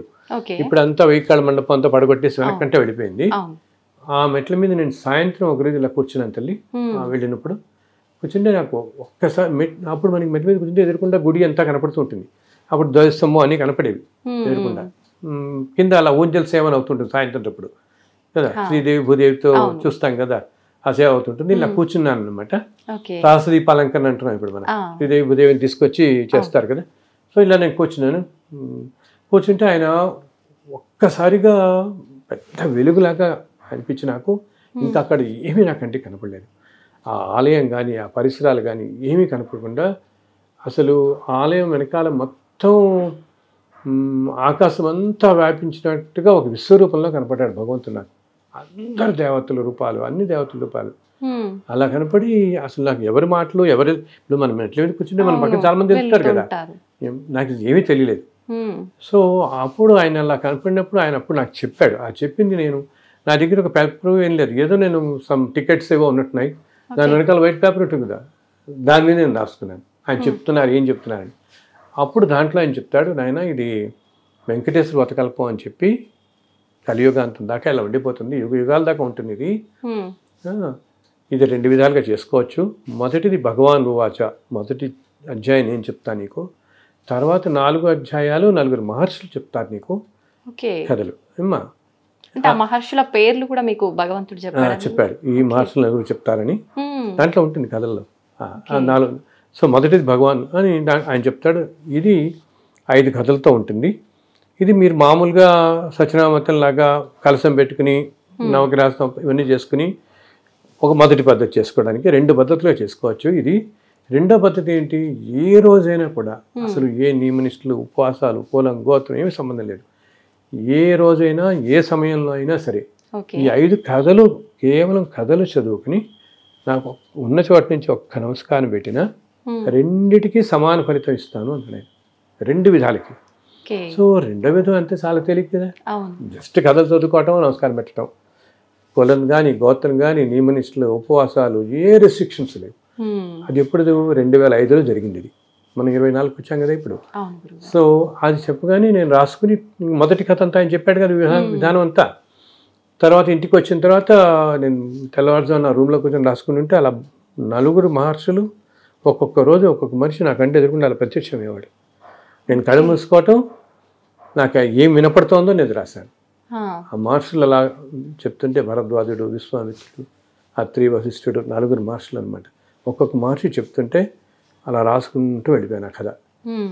ఇవన్నీ అయిన తర్వాత 4 కథలు 4 అయిన తర్వాత 5 అయిన తర్వాత అప్పుడు ప్రింట్ చేసి తిరుమల వెళ్ళి మళ్ళీ నడిచెక్కి స్వామివారికి సమర్పించి ఇంకా అప్పటి నుంచి ఈ రోజు దాకా అసలు ప్రతి 6 నెలలకి మేము ఒక 10,000 20,000 ప్రింట్ చేస్తూనే ఉంటాం. ఆ పుస్తకం ఉచితంగా ఇస్తున్నాను నేను. ఎందుకంటే భగవంతుడు అనుగ్రహించిన పుస్తకం కదా మనకి. ఆ పుస్తకం తల్లి ఇప్పుడు 12 లాంగ్వేజెస్లో ట్రాన్స్లేట్ అయింది. ఏంటి, తమిళ్, కన్నడ, మలయాళం, హిందీ అన్నీ. అసలు వీటితో పాటు ఫ్రెంచ్ భాషలో, జర్మన్, ఇటాలియన్, రష్యన్ లాంగ్వేజ్లో. రష్యన్స్ అయితే ఇక్కడ మన ఇంటికే వచ్చారు. జస్ట్ కోవిడ్ ముందు రష్యాలో మాస్కోలో వాళ్ళు దీని గురించి విని అక్కడ ఒక వేదిక్ అస్ట్రాలజీ చేశారు వాళ్ళు కోర్స్ కొంతమంది. వాళ్ళు ఈ వతకల్పం గురించి విని మన ఇంటికి వచ్చి వాళ్ళు అక్కడ ట్రాన్స్లేట్ చేసి వెంకటేశ్వర వతకల్పం రష్యన్ బుక్ తీసుకొచ్చారు. వాళ్ళు చదువుతారు, అక్కడ కథలు చదువుతారు. అలా జర్మనీలో చదువుతున్నారు, ఎన్నెన్నో దేశాలు చదువుతున్నారు. సో ఇప్పుడు ఏంటంటే ప్రపంచం అంతా కొన్ని కోట్ల మంది ప్రతి శనివారం చదువుతారు. ఏంటి, కథలు చదువుకొని నమస్కారం పెడతారు. దాంతో అక్కడితో వాళ్ళందరి కష్టాలు తీరుతున్నాయి అనమాట. ఎటువంటి కష్టాల్లో అయినా బయటపడడానికి ఇది అతి తేలిక ఉపాయం అని ఇప్పుడు అందరూ పెద్ద పెద్ద చెప్పాలంటే పీఠాధిపతులు, ధర్మంలో చాలా ఉన్నతమైన వాటిలో స్థానం అందరు చెప్తున్నారు, నాయన వతకల్పం పట్టుకోండి, వెంకటేశ్వర వతకల్పం ఏం అక్కర్లేదు, అన్ని తీరుస్తుందని. అండ్ తేలిక కూడా కదా, ఇలా చెప్పాను కదా, ఏ నియమనిష్టలతో లేదు. సో ఇంకా అప్పటి నుంచి మేము మధ్య మధ్యలో 10,000 20,000 ప్రింట్ ఇస్తున్నాం. అండ్ నా వెబ్సైట్లో కూడా నా బుక్స్ అన్నీ పెట్టేశాను. ఎవరన్నా ఫ్రీగా డౌన్లోడ్ చేసుకోవచ్చు. ఇంకోటి ఏంటంటే ఇది ఇప్పుడు బాగా ప్రాచుర్యం పొంది ఎన్నో ఆలయాల్లో చేస్తున్నారు, సామూహికంగా చేసుకుంటున్నారు. నేను ఒకటి చెప్పదలుచుకుని ఏంటంటే తల్లి, దీంట్లో ఏంటిది ఇది 21 వారాలు చేయాలి, లేకపోతే ఇది 11 వారాలు చేయాలి, అట్లా ఏమీ లేదు, ఏ నియమాలు లేదు. ఈ పుస్తకం పంచిపెట్టాలని ఎవరికీ నియమం లేదు, అటువంటి ఏమీ లేవు. మనం కేవలం మీరు ఉన్న చోట నుంచే మీకు పొద్దున వీలైందో పొద్దున సరే, లేదా సాయంత్రం, లేకపోతే ఇలా కాస్త రెస్ట్ తీసుకుంటారు, లేకపోతే పడుకుని చదువుతున్నారు కొంతమంది. రాత్రి పడుకునే ముందు నాకు చాలా మంది చెప్తారు, నాయన పడుకునే ముందు ఈ పుస్తకం చదివి పడుకుంటాను, హాయిగా నిద్రపడుతుంది నాకు అంటుంటారు. ఆ 5 కథలు చదివి ఒక్క నమస్కారం పెట్టగా, అంటే మనం చదివేటప్పుడు ఆ అనుభూతితో చదవాలి. అయితే ఇప్పుడు అందరూ ఏమంటున్నారంటేనమ్మా, అసలు ఆ అక్షరాల్లోనే ఆ దేవతలు అందరూ ఉంటారండి అంటారు. ఇప్పుడు ఇన్ని కోట్ల మంది చదివిన వాళ్ళు, కొంతమంది పెద్ద పెద్ద వాళ్ళు చెప్తుంటారు నాకు, భగవంతుడు ఉంటాడు ఆ పుస్తకంలోని. అండ్ స్వామివారికి అత్యంత ప్రీతికరమైన పుస్తకం అయింది ఇప్పుడు ఇది. ఎందుకు ఈ మాట అంటున్నానంటే, కొంతమందికి ఇప్పుడు ఈ పుస్తకం మనం ఇలా అడిగిన వాళ్ళందరికీ, నన్ను ఎవరినో ఒక 5 కాపీలు అడుగుతాను అనుకోండి, నేను వాళ్ళకి 25 పంపిస్తున్నాను. నా ఊర్లో 5 వెళ్ళగా నా పక్కింటి వాళ్ళు ఇంకెవరు నాకు కావాలంటారు, మళ్ళీ వాళ్ళు నన్ను అడగటం, ఇదంతా అవుతుంది ఎందుకు పాపం. 5 అడిగిన వాళ్ళకి 25 పంపుతున్నాం, 20-30 అడిగిన వాళ్ళకి 50-100 కూడా పంపించేస్తున్నాం. ఉంటాయి, నలుగురికి ఉంటాయని చెప్పి. అవునవును. సో అండ్ ఎవరన్నా ఇంకోటి కూడా చెప్తున్నాను, మీరు ఎవరన్నా ప్రింట్ చేసుకుని చక్కగా ఇచ్చుకుందాం ఎన్నో ఇచ్చుకోండి, నన్ను ఏం ఫోన్ కూడా చేయక్కర్లేదు. ఒకటే అని చెప్పి అమ్మద్దు అంటాను, సేల్ చేయకండి, చక్కగా ఫ్రీగా ఎన్నైనా డిస్ట్రిబ్యూట్ చేసుకోండి. ఇప్పుడు సత్యనావతం ఉంది, దానికి ఏమైనా రైట్స్ సత్యనావతం ఎవరైనా చేసుకోవచ్చు. అలాగే ఈ వెంకటేశ్వర కల్పం కూడా భగవంతుని అనుకుని ఏంటంటే మన ద్వారా ఈ లోకానికి రావటం మనం ఎన్నో జన్మల్లో చేసుకున్న పుణ్యఫలం. అండ్ ఆ స్వామికి అంత ప్రీతికరం కాబట్టి ఇప్పుడు నేను ఎన్నో ఈ మధ్య విన్నది ఏంటంటే ఇన్ని సంవత్సరాల్లో స్వామివారే ఏదో రూపంలో వాళ్ళ ఇళ్ళకి వచ్చి పుస్తకం ఇస్తున్నారు. అలా జరిగిన వాళ్ళు కూడా నాకు చెప్పారు. ఇన్ఫాక్ట్ ఆ పుస్తకం పుచ్చుకుని మాకు చూపించడానికి వచ్చాడు ఒక ఆయన. నేను ఇలా ఒకటే అనుకుంటున్నానండి, పుస్తకం దొరకట్లేదంటే ఓ రోజు నేను మా పూజ గదిలోకి వెళ్ళేటప్పటికి నా పుస్తకాల మధ్యలో మీ పథకల్పం పెట్టింది నా పుస్తకం. నేను అడిగినందుకు నాకు స్వామి ఇచ్చాడు ఈ పుస్తకాన్ని. లిటరల్గా అయ్యి ఆ పుస్తకాన్ని చక్కగా ఒక పాలిథిన్ కవర్ అట్టేసుకుని పెద్ద ఒక ఆవిడ మా ఇంటికి వచ్చింది. ఒకసారి చూడాలని ఆయన, స్వామి ఇచ్చిన పుస్తకం ఇది, స్వామికే ఇంత అపురూపం కదా ఈ పుస్తకం అని.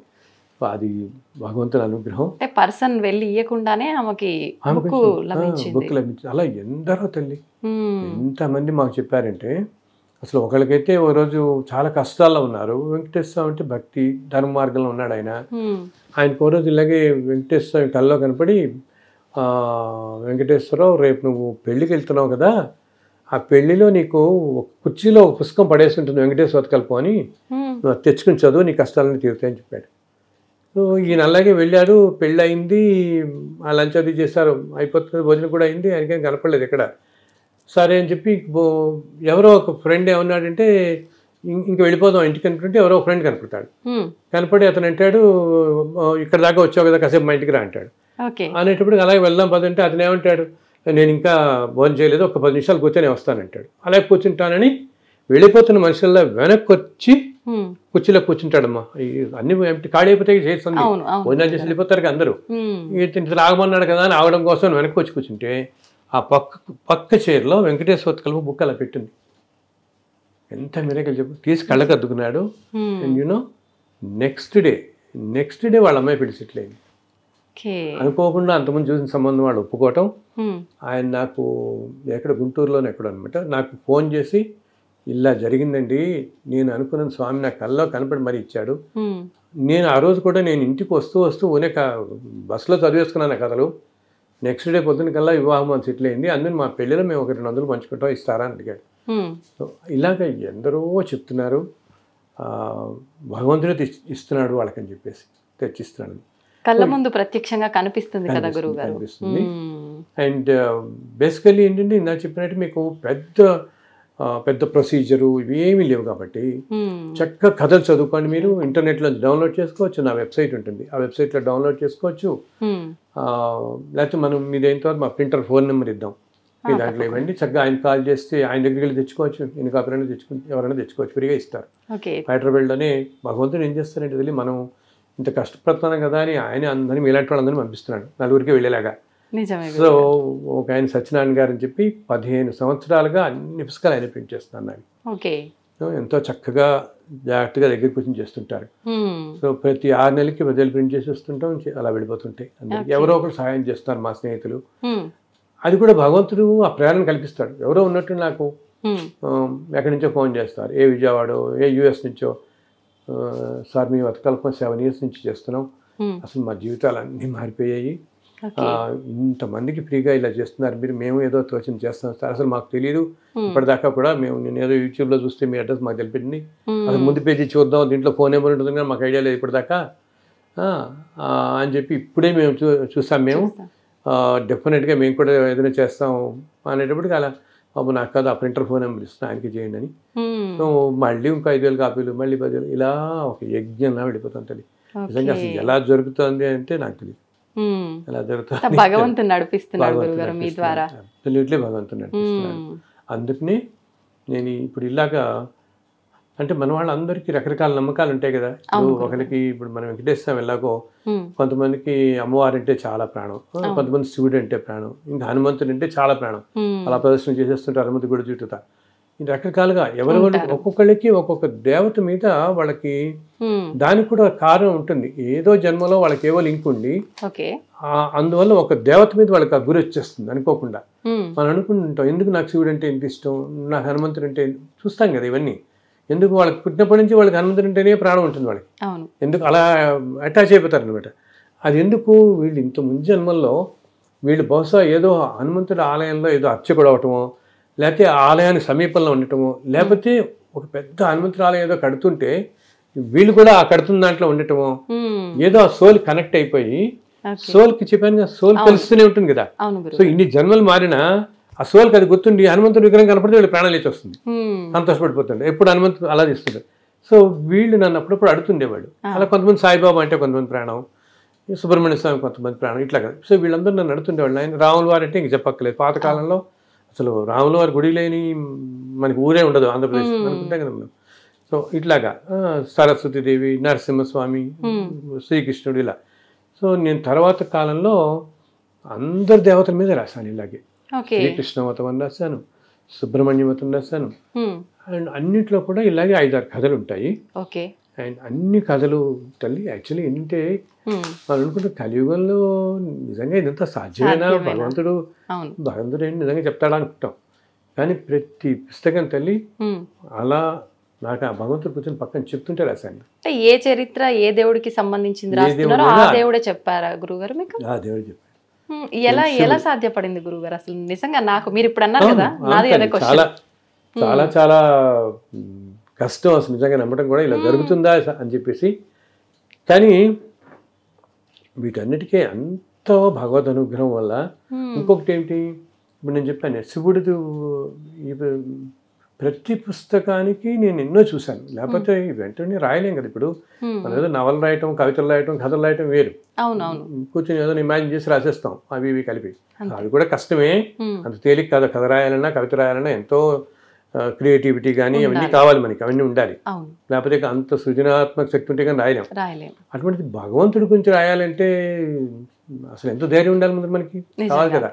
ఏది రాయగలుగుతాం మనం పెట్టుకుంటే చాలా కష్టం భగవంతుడికి సంబంధించి రాయటువంటిది. సో నేను ఈ వెంకటేశ్వర కల్పన ఇలా వెళ్ళిపోతున్న తర్వాత కొన్నాళ్ళకి నేను ఐ థింక్ మొట్టమొదటి లక్ష్మీ నరసింహస్వామి రాసినట్టున్నాను నేను. యాదగిరి లక్ష్మీ స్వామి నాకు ఆయన రోజు కళ్ళలో ఇలా కనపడితే ఇంక నేను తెల్లవారుజామున కూర్చుంటాను తల్లి. ఆ కథలు ఏవైతే ఒక్కొక్క పుస్తకంలో ఉంటాయో ఆ కథలు మొత్తం నా ముందు అలా వెళ్ళిపోతాయి, ఒక దృశ్యంలాగా మొత్తం జరిగిందంతా అలా వెళ్ళిపోతుంది. కొన్ని అలా వెళ్ళిపోతున్నాయి, కొన్నిటికి ఏంటంటే సాక్షాత్ భగవంతుడు ఇలా చెప్పేస్తాడు, ఈ విధంగా ఈ ఊర్లో ఇలా జరిగింది అయినా అలా చెప్తుంటే అదంతా నాకు కనపడుతూ ఉంటుంది కంటికి. ఆ జరిగిందంతా అదంతా నేను ఆ పుస్తకంలో రాసుకుంటూ వెళ్ళిపోతున్నాను ఆ చాప్టర్. అందుకనే నువ్వు చెప్తే ఆశ్చర్యపోతావు. కొంతమంది పెద్ద పెద్ద ఇప్పుడు లక్ష్మీ నరసింహస్వామి మొత్తం రాసినప్పుడు నేను యాదగిరి గట్టు వెళ్ళి మొట్టమొదటి కాపీలు అక్కడ పెట్టి పూజ చేశాను. అండ్ అనుకోకుండా నేనేం చేస్తాను, ఆ రోజు ఏదో అనుకోకుండా మేము వెళ్ళాం, ఏదో వేరే ఊరు వెళ్ళాలనుకున్న వాళ్ళు సరే ఈ పుస్తకం ప్రింట్ అయింది కదా యాదగిరి గట్టు వెళ్ళి, అంటే ప్రతి పుస్తకానికి ఆ దేవత క్షేత్రానికి వెళ్ళి పూజ చేసి నేను ఇస్తాను. ఇంకా పేపర్లో వస్తూ ఉంటుంది, ఫ్రీగా ఇస్తాను అలా అనమాట. సో మేము అలా లక్ష్మీస్వామి టెంపుల్కి వెళ్ళి పుస్తకాలు ఇచ్చాం. చాలా సంతోషపడ్డారు అర్చకులందరూ, కళ్ళకద్దుకు నేను పాదాల దగ్గర పెట్టారు. పెట్టి సంకల్పం చదువుతుంటే అనుకోకుండా ఆ రోజు నక్షత్రం స్వాతి నక్షత్రం. స్వాతి నక్షత్రం లక్ష్మీ నరసింహస్వామి జన్మ నక్షత్రం. నాకు తెలియని కూడా తెలియదు. మేము యాక్చువల్గా తిరుపతి వెళదాం అనుకున్నాం ఆ ట్రిప్. అప్పుడు మనకి ఇక్కడ ఎజిటేషన్ అవుతూ ఉండి ఏదో ట్రైన్స్ అన్ని క్యాన్సిల్ అయ్యి అప్పటికప్పుడు మా టికెట్స్ అన్ని క్యాన్సిల్ అయ్యి అయ్యో ఎలాగ రాస్తారో ఏదో అవుతుంది అనమాట. ఎలాగ మా బ్రదర్స్ మేము అందరం వెళదాం అనుకున్నాం. ఎలాగ లీవ్ పెట్టేస్తాం కదా, 2 రోజులు ఖాళీ కదా అనుకుని సరే ఈ పుస్తకం ఉంది కదా ముందు యాదగిరి గుట్ట దగ్గరే కదా వెళ్ళిపోవచ్చు అంతే. అలా రాత్రి నుండి పొద్దున్నే దర్శనానికి వెళ్ళి ఆయనకి ఇస్తే అనుకోకుండా చూడ అంటే ఆయనకి ఎంత ఇష్టం కాకపోతే ఆ స్వాతి నక్షత్రంలోనే ఆయన దగ్గర తెచ్చుకుంటాడు ఆ పుస్తకాన్ని. ఇంకొకటి గురుగారు, స్టార్టింగ్ లో మనం మాట్లాడుకున్నాం కదా, మనం ఒకటి అనుకుంటే డైవర్షన్ భగవంతుడు ఇంకో రకంగా చేస్తారు అని చెప్పి, మీరు అది ప్లాన్ చేస్తే భగవంతుడు ఈ రకంగా మీతో చేయించాలనుకున్నాడు కాబట్టి ఇలా జరిగిపోయింది. అలా ప్రతి పుస్తకానికి తల్లి ఇప్పుడు శ్రీకృష్ణుడు వ్రతం రాసినప్పుడు అంతే, కృష్ణుడు అట్లా చిన్ని కృష్ణుడు ఇట్లా పరిగెడితే చెప్తుండేవాడు. చాలా అసలు ఎంత డివైన్ ఎక్స్పీరియన్సెస్ ఉంటాయి ఒక్కొక్కటేవి. ఏంటంటే ఈ కలియుగంలో భగవంతుడు ఎన్నో రూపాల్లో దర్శనమిస్తాడు. మామూలుగా ద్వాపర యుగం కృతయుగంలో ఏంటంటే ఆ రూపంలోనే ఆయన మహర్షులు కనపడేవాడు. ఇప్పుడు ఈ యుగంలో ఏంటి, కలియుగంలో రకరకాల రూపాల్లో. ఇప్పుడు మనం తిరుమల వెళతాం అనుకో, వెళుతున్నప్పుడు ఒక్కోసారి చూడు మనకు అనుకుంటాం, అయ్యో మనకు టికెట్ లేదే, మనకి ఎవరు అంటే ఎవరో ముఖ్యమంత్రి తెలియని వాళ్ళు వచ్చి ఓ టికెట్ మా దగ్గర ఎక్స్ట్రా టికెట్ ఉందండి ఇస్తా ఉంటుంటారు, చెప్తుంటారు కదా. అదేదో క్యూ లైన్లో వెళ్తాం అంటే దొరకట్లేదు, ఎలా తెలవాలంటే ఎవరో ముఖ్యమంత్రి తెలియని వాళ్ళు రావటం మన లైన్లో తీసుకెళ్ళిపోయి నించోబెట్టేస్తారు. ఇది నాకు ఒకసారి ఎక్స్పీరియన్స్ అయింది గురువు గారు. చెప్పండి. టెంపుల్ కి కొత్తపేట అష్టలక్ష్మి టెంపుల్ ఉంది కదా, దాంట్లో నేను ఆఫీస్ కి ఆఫ్టర్నూన్ షిఫ్ట్ ఉండే నాది. దర్శనానికి వెళ్ళినాం. వెళ్తే చాలా క్యూ లైన్ ఉంది, ఒక 2-3 కిలోమీటర్స్ వరకు. అమ్మో ఇక్కడ వరకు వచ్చిన, నాకు 2 o'clock షిఫ్ట్ ఉంది, చూస్తే 12 అయిపోతుంది, నేను ఎట్లా వెళ్ళాలి, నాకు మళ్ళీ 1 hour జర్నీ పడుతుంది, ఇక్కడ దాకా వచ్చి దర్శనం చేసుకోకుండా వెనక్కి వెళ్ళలేను, ఏం చేయాలి స్వామి అని నేను అమ్మవారి టెంపుల్లో ఉండి శివుడిని దండం పెట్టుకున్నా. ఏంటి స్వామి ఇట్లా అయింది, ఎందుకు శివయ్య అని చెప్పి అనుకున్నా. అసలు ఏం అర్థం కాలేదు. మా ముందున్న వాళ్ళు, అమ్మ నువ్వేదో ఇబ్బంది పడుతున్నట్టున్నావు కదా, హడావిడి ఉన్నట్టుంది, వెళ్ళు ముందుకెళ్ళు పర్లేదు అని చెప్పి ముందు దాకా పంపించారు. అక్కడికి వెళ్ళిన తర్వాత అక్కడ గణపతి ఆలయం ముందున్న అయ్యగారు ఏం చేశారు, అక్కడ డోర్ ఓపెన్ చేసి, జనరల్ గా డోర్ ఓపెన్ చేయరు కదా, డోర్ ఓపెన్ చేసి ఇలా వెళ్ళి చేసుకోండి అమ్మా అని చెప్పి. అసలు ఏంటి ఇదంతా, చాలా షాక్ అయింది. సంకల్పం అంత గట్టిగా ఉండేటప్పటికి వెంటనే ఆయన భగవంతుడు ఏం చేస్తాడు, ఇన్స్టెంట్లీ నీ సంకల్పం ఎప్పుడైతే గట్టిగా ఉందో ఆయన వింటాడు కదా. ఈ send A message to the people, వాళ్ళ మైండ్ లో మెసేజ్ పెట్టేస్తాడు. సో వాళ్ళకి ఆ థాట్ వచ్చేస్తుంది, అందుకో ఆ పిల్లల్ని పిలవాలని వాళ్ళు తెలియకుండానే పిలుస్తారు. 2-10 సో భగవంతుడు అన్ని రూపాల్లో అలా చేస్తూనే ఉంటాడు. మన సంకల్పం గట్టిగా ఉండాలి. గట్టిగా ఉన్నప్పుడు అలా ఈ పుస్తకాల వెనకాల అన్నిటికీ దానికి నేను అలా చూస్తాను. అందుకని ఇప్పుడు చెప్పాను కదా, ఏదంటే ఆ క్షేత్రానికి వెళ్ళటం. ఇప్పుడు సుబ్రహ్మణ్య స్వామి ఉన్నప్పుడు తిరుత్తని వెళ్ళాను, సాయిబాబా రాసినప్పుడు షిరిడి, ఫస్ట్ అక్కడ సమర్పించడం, తర్వాత ఇంకా అలాగే ఫ్రీగా ఇవ్వటం. గురువు గారు, మనకు అన్నమయ్యాచార్యుల వారి కీర్తన ఒకటి ఉంది, ఎంత మాత్రమున ఎవ్వరు తలచినా అంత మాత్రమే నీవు అని. అసలు ఏంటి గురుగారు, దాని అర్థం ఏంటి? అంటే తల్లి, ఇప్పుడు మనం ఇంతమంది వెళ్ళి వెంకటేశ్వర స్వామి దర్శించుకొస్తున్నాం. అండ్ ఎన్ని కోట్లాది కుటుంబాలకి ఆయన కులదైవం, ఇష్ట దైవం కదా, ఇంత ఆరాధిస్తూ ఉంటాం కదా. అండ్ అక్కడ ఏంటంటే ఒక చాలా సుప్రీం పవర్ అన్నమాట అది. ఆ స్వామి అసలు ఎన్నో కోట్ల సంవత్సరాల క్రితం స్వయం వ్యక్తంగా ఆయనలో వచ్చి నిలబడ్డాడు. వైకుంఠం నుంచి స్వామివారు వచ్చి నిలబడ్డాడు. సో ఆ నిలబడిన రూపం కూడా చాలా ఏంటంటే, తిరుమలలో ఉండే వెంకటేశ్వర స్వామి విగ్రహంలోనే మనకి చాలా ఎంతో విశిష్టత కనిపెడుతుంది అనమాట. సో అదొక మ్యాగ్నిఫిషెంట్ పవర్ ఉంటుంది, ఆకర్షణ శక్తి అది. అండ్ చాలా కాలం పాటు ఏంటంటే, ఇది మొట్టమొదటి రోజుల్లో అసలు నువ్వు చెప్తే ఆశ్చర్యపోతావు, చుట్టూతా అన్ని పంట పొలాలు ఉండేవి అంటారు. పొలాల మధ్యలో ఆ స్వామి అలా ఉంటాడు, అంతా అరణ్యం అదే అనమాట. మొట్టమొదట్లో అక్కడ ఉండే ఈ ట్రైబల్స్ వీళ్ళందరూ ఆ దేవతను కొలిచేవాళ్ళు.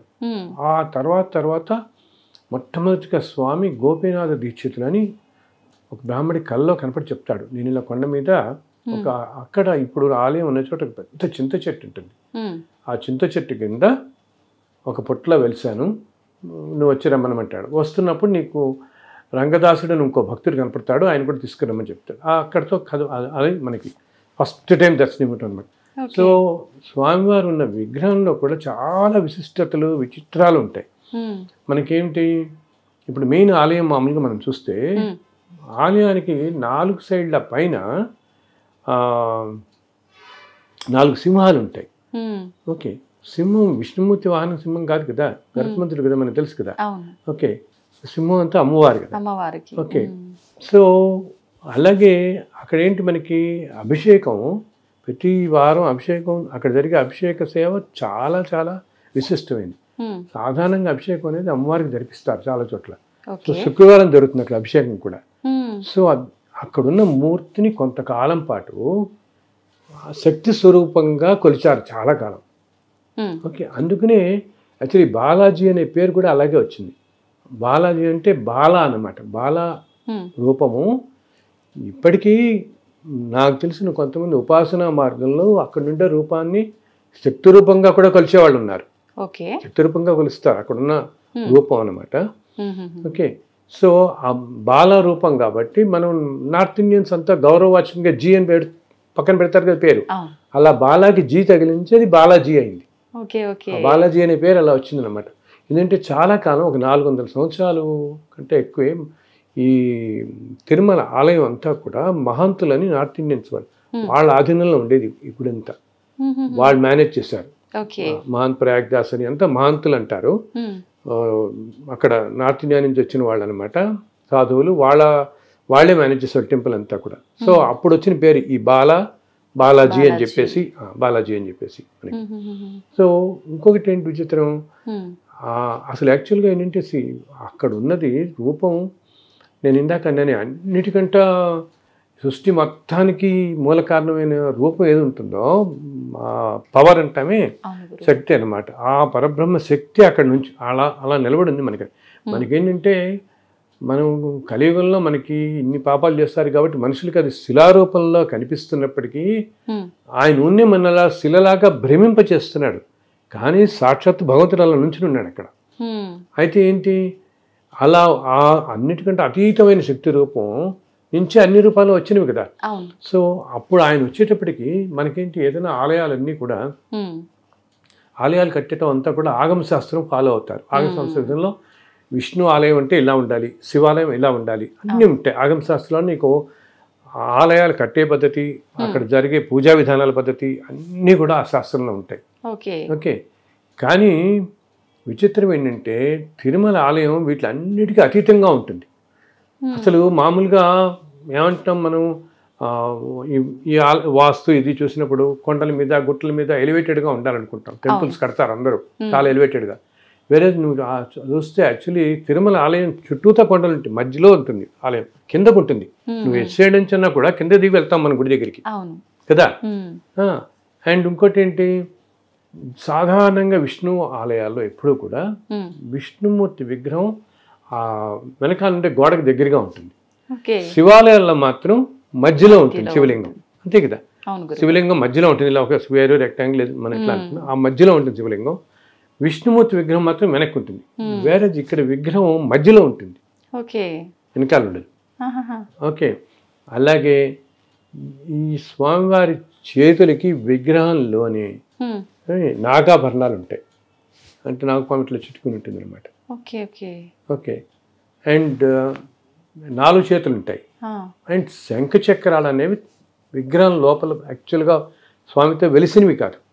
శంఖ చక్రాలు తర్వాత రామానుజాచార్యుల టైంలో ప్రతిష్ఠింపబడతాయి అనమాట. ఓకే. ఇలా ఎన్నెన్నో విచిత్రాలు అక్కడ. అయితే ఇప్పటికీ కూడా ఏ అభిషేకాలు ఏ సమయాల్లోనూ కూడా శంఖ చక్రాలను కలపరు, వాళ్ళు ముట్టుకోరు. ఆభరణాలన్నీ సడలింపు చేయటం అంటాం, చేసినా కూడా. సో అక్కడున్న మూర్తి ఏంటంటే అసలు చాలా కాలం శక్తి రూపంలో కొంతకాలం కొలిచారు, కొంతకాలం శివుడిని కొలిచిన వాళ్ళు ఉన్నారు, కొంతకాలం ఏమో సుబ్రహ్మణ్య స్వామి అని చెప్పి కొలిసి, ఎందుకు ఎన్ని రకరకాలుగా దానికి ఎవరి కారణాలు వాళ్ళు చెప్తారు. ఇందాక చెప్పాను శక్తి రూపం అంటే చుట్టూతా ఉంటాయని, సింహాలు ఉంటాయని. అలాగే పక్కన పుష్కరిణి ఉంటుంది, పుష్కరిణి స్నానం చేస్తారు మన వాళ్ళు. ఆ పుష్కరిణి పేరే స్వామి పుష్కరిణి అంటారు. సో స్వామి అంటే కుమారస్వామి కదా, అందుకని చెప్పి ఇది సుబ్రహ్మణ్య స్వామి ఇక్కడ ఉన్నవాడు అని కొంతకాలం సుబ్రహ్మణ్య స్వామి అని చెప్పి ఆరాధించేవాడు. కానీ ఏంటంటే మనవాళ్ళు అనేది స్వామి పుష్కరిణి, స్వామి అంటే రాజు అని అర్థం.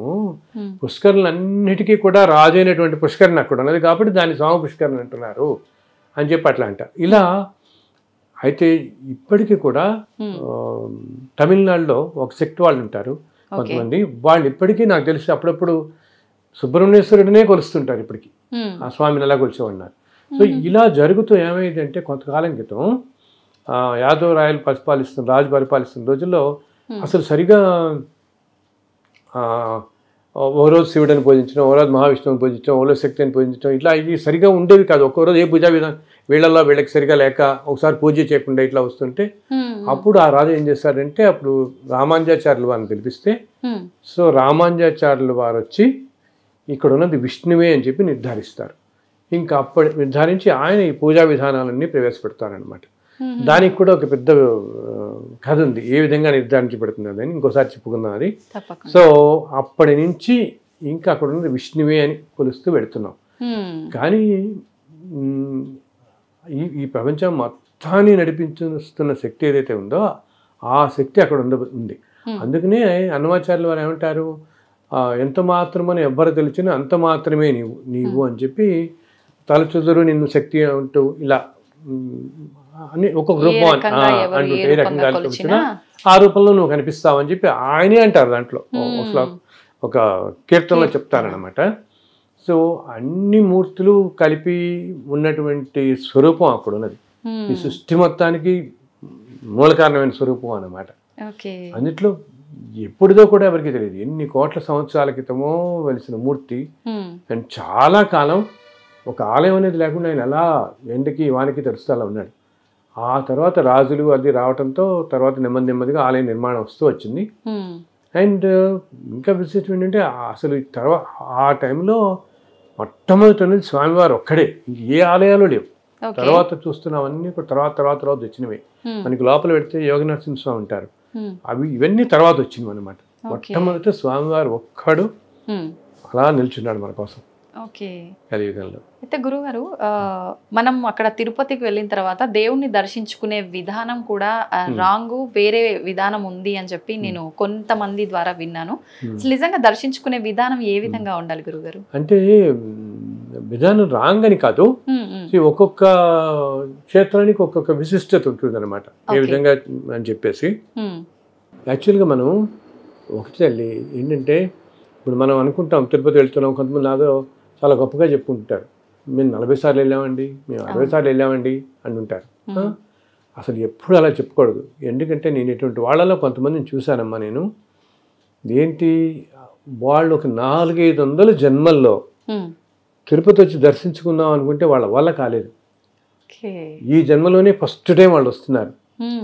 ఎంత అపురూపంగా ఉండాలి మనం అక్కడికి వెళ్ళినప్పుడు. అసలు ఇది ఏ క్షేత్రానికైనా కూడా ఆ క్షేత్రాల్లో ఉండే దేవత ఆ క్షేత్ర పాలకుడు అంటాం. ప్రతి క్షేత్రానికి కూడా క్షేత్రంలో ఉండే దేవతతో పాటు ఒక క్షేత్ర పాలకుడు ఉంటాడు, క్షేత్రాన్ని రక్షించేవాడు అనమాట. ఓకే, వీళ్ళిద్దరు పర్మిషన్ లేకపోతే మనం ఎంటర్ కాలేము.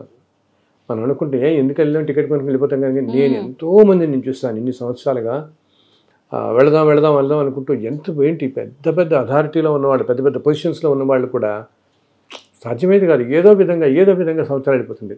సో అక్కడికి రావటం, అందులో ఇలా మనం వెళుతున్న వాళ్ళం ఏంటి, ఎంతో పుణ్యం చేసుకున్న వాళ్ళం అనమాట.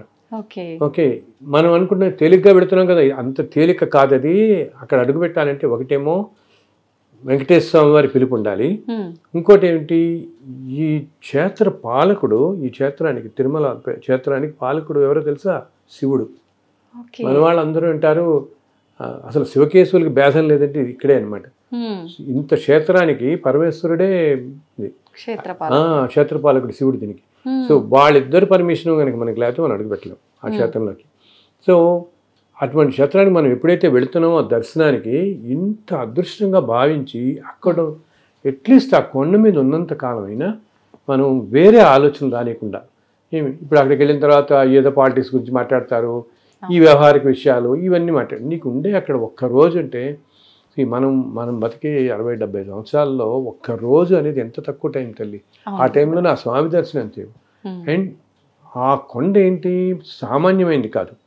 ఇన్ని సంవత్సరాలుగా ఎంతోమంది దేవతలు, ఎంతోమంది మహర్షులు నడిచిన ప్రదేశం. మనం అలిపి నుంచి నడిచెక్కుతాము, ఆరిపోని కొండ మీద ఎక్కేసి మామూలుగా బస్సులో వెళ్ళినా కొండ మీద ఎక్కామని కొండ మీద తిరుగుతుంటాం కదా. తిరుగుతుంటే తిరిగిన ప్రదేశం నేల భూమి అదే, ఇన్ని కోట్ల సంవత్సరాలు అవని భూమి అదే కదా. సో ఆ భూమికి ఉండే పవర్ అలా ఉంటుంది. ఏంటి దేవతలు నడిచింది, ఒక అన్నమయ్య తెలుసు కదా మనకి, అన్నమయ్య నడిచింది. వీళ్ళందరూ మహాపురుషులు అంతా వెళ్ళి నడిచిన ప్రదేశం అది. సో ఆ ప్రదేశానికే చాలా పవర్ ఉంటుంది. సో ఇంత పవర్ ఉన్న ప్రదేశంలో మనం అందుకనే చూడండి, మామూలుగా ఎంతో బద్ధకం చేసేవాళ్ళు కూడా అనుకోకుండా నడిచెక్కేస్తారు వాళ్ళు కొనుక్కుని.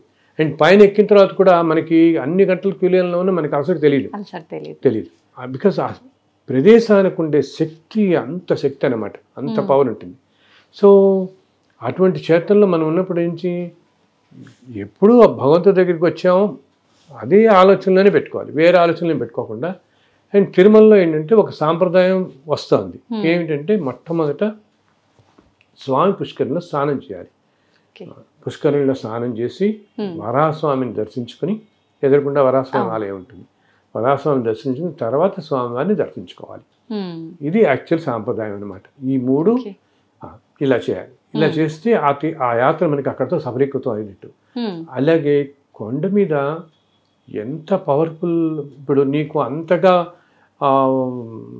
పుష్కరిణిలో స్నానం చేసేంత టైము ఓపిక లేదని కనీసం వెళ్ళి 4 నీళ్ళని చల్లుకోండి.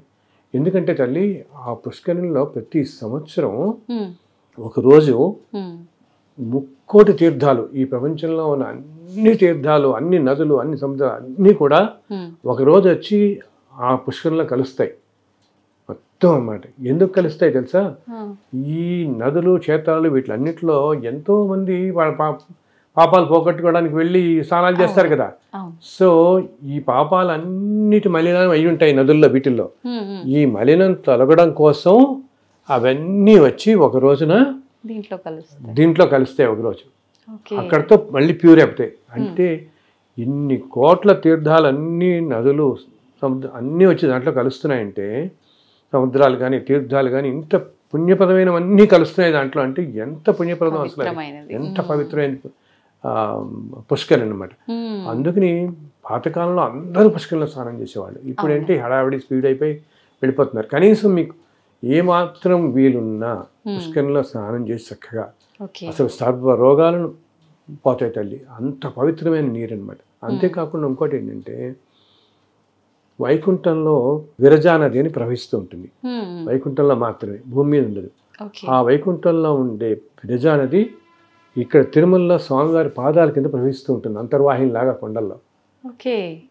అది ఒక కాలంలో ఎట్లా ఉండేదంటే, ఆ స్వామివారి పాదాల నుంచి ఇలాగ బయటికి వాటర్ వచ్చేది గుళ్ళు అంతా, స్ప్రింకిల్స్ లాగా. లేదు, పాదాలను బయటకు వచ్చేసేది వాటర్. అందుకని వాళ్ళ తర్వాత కాలంలో కొంచెం సీసం అది వేసి చేశారు, నీళ్ళు వచ్చేసేవి. సో కింద అంతర్వాహిని లాగా వైకుంఠంలో ఉండేది. ఆ విరజా నది ఇది కూడా ఈ పుష్కరంలో కలిసి ఉంటుంది. సో ఎంతో పుణ్యపదం. అందుకని కనీసం 4 నీళ్ళు చల్లుకున్న పుణ్యపదం. ఆ తర్వాత ఇంకా స్వామిని దర్శించుకునేటప్పుడు ప్రతి క్షణం మనం దర్శించుకుంటున్నప్పుడు ఆయనే తలుచుకుంటూ వెళ్ళండి మీరు వెళ్ళేంత వరకు కూడా. బికాస్ ఆ చుట్టుపక్కల అంతా ఆయన ఉంటాడు. అట్లాగే మనకి సాధారణంగా చాలామంది వెళ్ళే వాళ్ళలో కోరికలతో వెళ్ళేవాళ్ళు ఉంటాం కదా, ఏదో కష్టంతో. ఆ కోరికలు ఏవో మీరు ముందే చెప్పుకోండి మనసులో మీకు. ఎందుకంటే అక్కడికి వెళ్ళేటప్పటికి మనం ఆ భగవంతుడు ఎంత పవర్ఫుల్ అంటే తల్లి, ఒక పెద్ద ఆరాలాగా ఉంటుంది. అక్కడ ఒక వేరే డైమెన్షన్ ఉంటుంది అన్నమాట. మనం ఎప్పుడైతే ఇంకా మహాద్వారం దాటి ధ్వజస్తంభం దగ్గరికి వెళ్ళిపోతామో ఆ వలయంలోకి వెళ్తాం, ఆ డైమెన్షన్లోకి. అక్కడికి వెళ్ళగానే మనకి అసలు థాట్లెస్ అయిపోతాం. మనకి ఏ కోరికలు ఏమి, అసలు మెస్మరైజ్ అయిపోతాం అనమాట పూర్తిగా. మనం కూడా డైమెన్షన్లోకి వెళ్తాం కదా, ఏది తెలియదు. అందుకు మీరు అసలు చెప్పాలంటే మనకి ఏం కావాలో ఆయన తెలియదా? తెలుసు, అన్నీ ఆయన తెలుసు. సో మన తృప్తి కోసం మనం తెలుసుకోవటం. ఇంకొకటి పైన ఎప్పుడు కూడా ఎంతోమంది దేవతలు నిత్యం రకరకాల రూపాల్లో తిరుగుతుంటారు అక్కడ. నిజంగా. అండ్ ఎస్పెషల్లీ పొద్దున సుప్రభాత సమయంలో ఇంకా ముందు ఆలయం తెరిచే ముందు అనమాట ఈ దేవతలు అందరూ వచ్చి స్వామిని దర్శించుకుంటారు మంచి. అందుకని చాలా వైబ్రెంట్గా ఉంటుంది మార్నింగ్ టైంలో. మనకి అప్పటి నుంచి 6:30 అప్పటిదాకా చాలా వైబ్రెంట్గా ఉంటుంది. సో వీలున్న వాళ్ళు ఆ సమయంలో దర్శనానికి వెళ్ళటం కష్టం చాలా. కనీసం మీరు ఆలయం బయటంతా ఓపెన్ ప్లేసే కదా, చక్కగా 3-4 అప్పుడు మీరు ఎక్కడన్నా కూర్చుని కాస్త కళ్ళు మూసుని ధ్యానం అని కూడా నేను కళ్ళు మూసుని కూర్చుంటే చాలా ప్రశాంతంగా, ఏ ఆలోచన లేకుండా మీరు అందరు దేవతలు అక్కడ తిరుగుతున్నట్టు మనకి ఆ ఫీలింగ్ వస్తుంది. చక్కగా గ్రహించగలుగుతారు, చక్కగా గ్రహించవచ్చు. అసలు మన శరీరం ఎంతో లైట్గా అయిపోయినట్టు అనిపిస్తుంది. 3-4-3:30 ఆ టైంలో కాస్త ప్రశాంతంగా గుడి బయట పుష్కరం దగ్గర ఎక్కడో సరే అక్కడెక్కడ కూర్చున్నా కూడా ఉంటుంది అనమాట.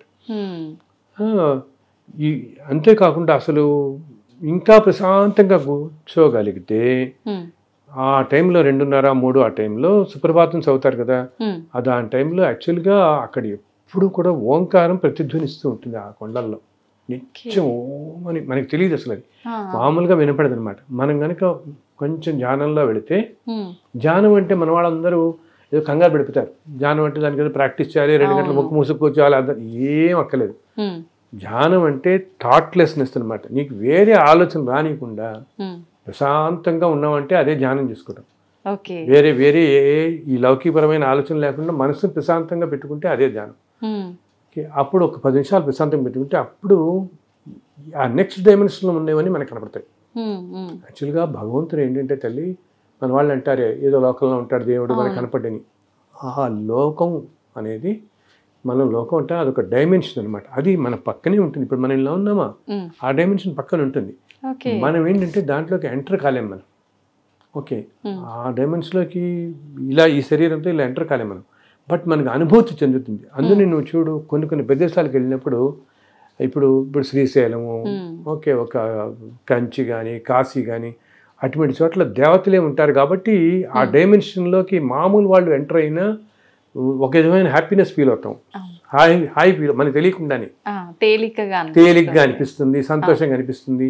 అండ్ అక్కడి నుంచి ఒక రాబుద్ధి కాదు మనసుకి, మనం చెప్పలేము ఎందుకు రాబుద్ధి కాదు, బట్ ఆ సంతోషం ఫీల్ అవుతాం.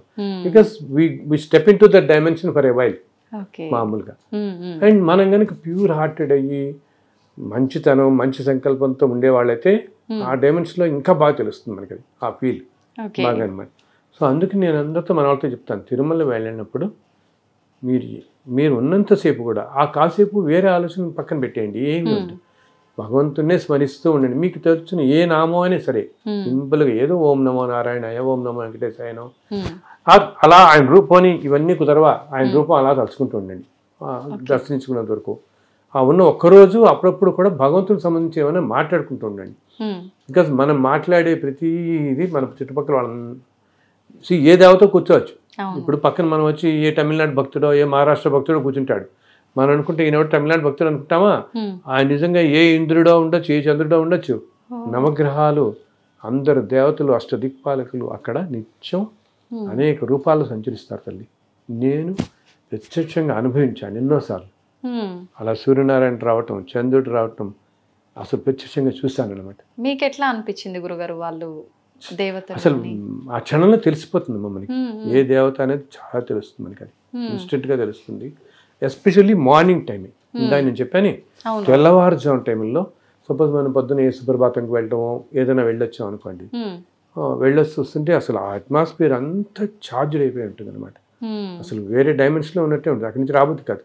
అందుకని మన వాళ్ళకి చెప్తాను, మీరు దర్శనానికి వెళ్ళినా సరే లేదా మీరు ఆ రోజు రాత్రి పడుకుంటారనుకోండి, అందుకని మేము అంటాం, మన వాళ్ళందరూ ఏమంటారు, ఏదైనా క్షేత్రం వెళ్తే నిద్ర చేయండి అంటారు.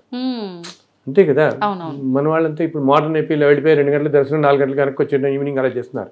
అసలు అప్పుడు నీకేంటంటే ఓకే ఫలితం సంగతి వదిలిపెట్టి ఒక క్షేత్రంలో నిద్ర చేయమని అనేది ఎందుకంటే అక్కడ ఉండే పాజిటివ్ ఎనర్జీ మనం తీసుకోగలుగుతాం. రాత్రి వేళల్లో అందరు దేవతలు వస్తారు ఆ క్షేత్రాలకి. అలా ఉన్నప్పుడు మన శరీరంలో ఉండే అనారోగ్యాలన్నీ పోతాయి.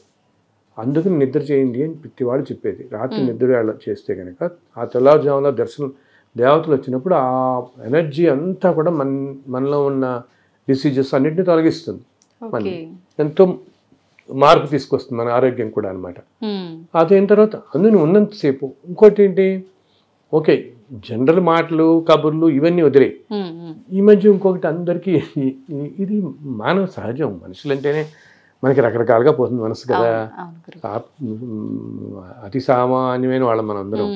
సో ప్రతి వాళ్ళకి ఏం పోతుంది అడిగాలి, కానీ ఇంకా వాళ్ళకి ఎవరికో బ్రేక్ దొరికింది, నాకు ఇది దొరకలేదు, లేకపోతే ఆయన ఎవరో ఉన్నాడు, ఆయన ఇన్ని అన్యాయాలు చేస్తాడు, ఆయన ఈ పొజిషన్లో ఉన్నాడు, వీళ్ళు ఏదో అవుతారు, ఇంకెవరో అన్యాయం చేస్తారు, వీళ్ళు ఏదో బోర్డు మెంబర్ అయిపోయారో ఇంకేదో అయిపోయారో, లేకపోతే ఇటువంటివన్నీ అనుకుంటారు వీళ్ళు.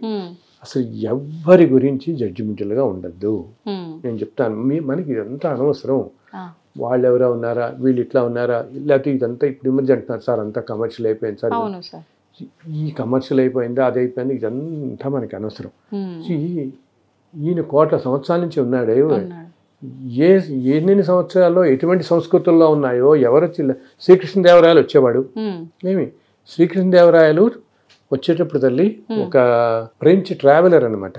ఆయన ఆ టైంలో వచ్చి కృష్ణదేవరాయలు 7 సార్లు తిరుమల దర్శించుకున్నాడు. ఆయన వచ్చినప్పుడు కొండ మీదకి తెలుసా 10,000 గుర్రాలు వచ్చేవి. ఆయనతో పాటు 10,000 గుర్రాలు, ఒక 500 ఏనుగులు, ఇవన్నీ వచ్చి కొండకి కొన్ని లక్షల మంది వచ్చేవాళ్ళు ఆయనతో పాటు పరివారం. అలా 7 సార్లు వచ్చాడు ఆయన. ప్రతిసారి ఏదైనా జైత్రయాత్రకు వెళ్ళినప్పుడు అది విజయం పొందగానే తిరుమల వచ్చి స్వామిని దర్శించుకునేవాడు. ఎన్నో ఆభరణాలు ఎన్నో చేయించాడు అక్కడ. అసలు ఒక ట్రావెలర్ రాస్తాడు వాళ్ళు వెళ్తున్నప్పుడు ఎలా ఉంటుంది పైన అంతా. అదే అసలు మనం ఇప్పుడు అనుకుంటాం, ఆ రోజుల్లోనే లక్షల మంది వచ్చేవాళ్ళు తిరుమలకి. అలా ఉండేది ఆ క్షేత్రం ఒకప్పుడు అని బుక్ లో ద లిజెండ్ ది ఇండియా అని చెప్పి ఒక బుక్ రాస్తాడు అతను. ఒక ఆయన ఇప్పుడు 1700-1800లో అయింది. తర్వాత ఆ మధ్య ప్రింట్ అయింది అది అక్కడ. ఆ మ్యాన్స్క్రిప్ట్ ఇలా ఉండిపోయింది ఎప్పుడుదో. ఓకే, చాలా చాలా విశేషాలు రాస్తాడు తిరుమల గురించి దాంట్లో. సో నేను చెప్తున్నానంటే ఇది కాలక్రమంలో రకరకాలు వస్తాయి. ఇప్పుడు ఇందాకేం చెప్పాను, అసలు 400-500 సంవత్సరం మధ్యలో కొంతకాలం రోజుకో 100 మంది ఉండేవాళ్ళు అంతే అసలు తిరుమల ఆలయంకి. బికాజ్ అంత అడవి కదా, అప్పుడు తిరుపతి లేదు, ఇవి ఏమీ లేవు ఇవన్నీ కూడా. సో ఆలయం అడవి నుంచి వెళ్ళడానికి చాలా కష్టం కాబట్టి ఒక 100 మంది పోగైతే ఈ 100 మంది నడుచుకుంటూ వెళ్ళి దర్శనం చేసుకుని వచ్చేసేవాడు. అర్చకులు కూడా ఏమిటి, పొద్దున 9 అలా వెళ్ళి సుప్రభాతం చేసి ఆలయాలు తెరిచి మళ్ళీ 4 గంటల కింద దిగిపోయేవాళ్ళు. చాలా కాలం క్రితం అలాగే జరిగేది. అసలు పైన ఊరు అనేది లేదు. తర్వాత వచ్చాయి. సో ఆ తర్వాత ఏమైంది, ఇంకా బ్రిటిష్ వాళ్ళు రావడం, చెప్పాను అప్పుడు మహాంతులు వాళ్ళ పరిపాలనలో ఉంది, ఎన్నో జరిగాయి. అలాగే ఇప్పుడు ఇంకొకటి, ఇప్పుడు పరిపాలన జరుగుతుంటుంది, రేపు ఇంకొకటి ఉంటుంది. మనకు కావాల్సింది ఈ చుట్టుపక్కల ఇవన్నీ మారిపోతుంటాయి. నేను ఏమన్నాను, ఇవన్నీ మొదట్లో పొలాల మధ్య ఉండేది కూడా అన్నాను, ఊహించుకోలేం మనం. ఆ పొలాల తర్వాత ఏమైంది, చుట్టూత తోటలు ఉండేవి, బ్రహ్మాండమైన గార్డెన్స్ అన్నమాట, ఫ్లవర్ గార్డెన్స్. యాక్చువల్లీ తిరుమల పేరే పుష్ప మండపం అంటారు తిరుమలని. ఎందుకంటే అంత ఆయనకి పుష్పాలంకార ప్రియుడు, విష్ణువు పుష్ప ప్రియుడు అంటాం కదా మనం. ఈయన అభిషేక్ ప్రియుడు, శివుడు పుష్ప ప్రియుడు. సో అందుకని ఎంతో మంది జమీందారులు పైన ఎన్నో తోటలు పెట్టారు. అన్ని ఇప్పుడున్న గెస్ట్ హౌస్లు ఉన్న చోట్ల అన్ని తోటలే. అందుకనే వాటిని ఇప్పుడు మనం రామ్ బగీచా అని ఎదుర్కొన్నా వింటామా. యాక్చువల్లీ రామ్ బగీచా అంటే తోట అనమాట. ఒకప్పుడు అక్కడ ఒక ఆయన కట్టించిన నార్త్ ఇండియన్స్ పెట్టిన ఒక పెద్ద తోట ఉండేది. సో అందుకని దాన్ని రామ్ బగీచా అనేవారు. అలా రకరకాల అన్ని పైన ఆ గెస్ట్ హౌస్ ఉన్న పేర్లు కొన్ని అలాగే ఉంచారు. ఈ కాటా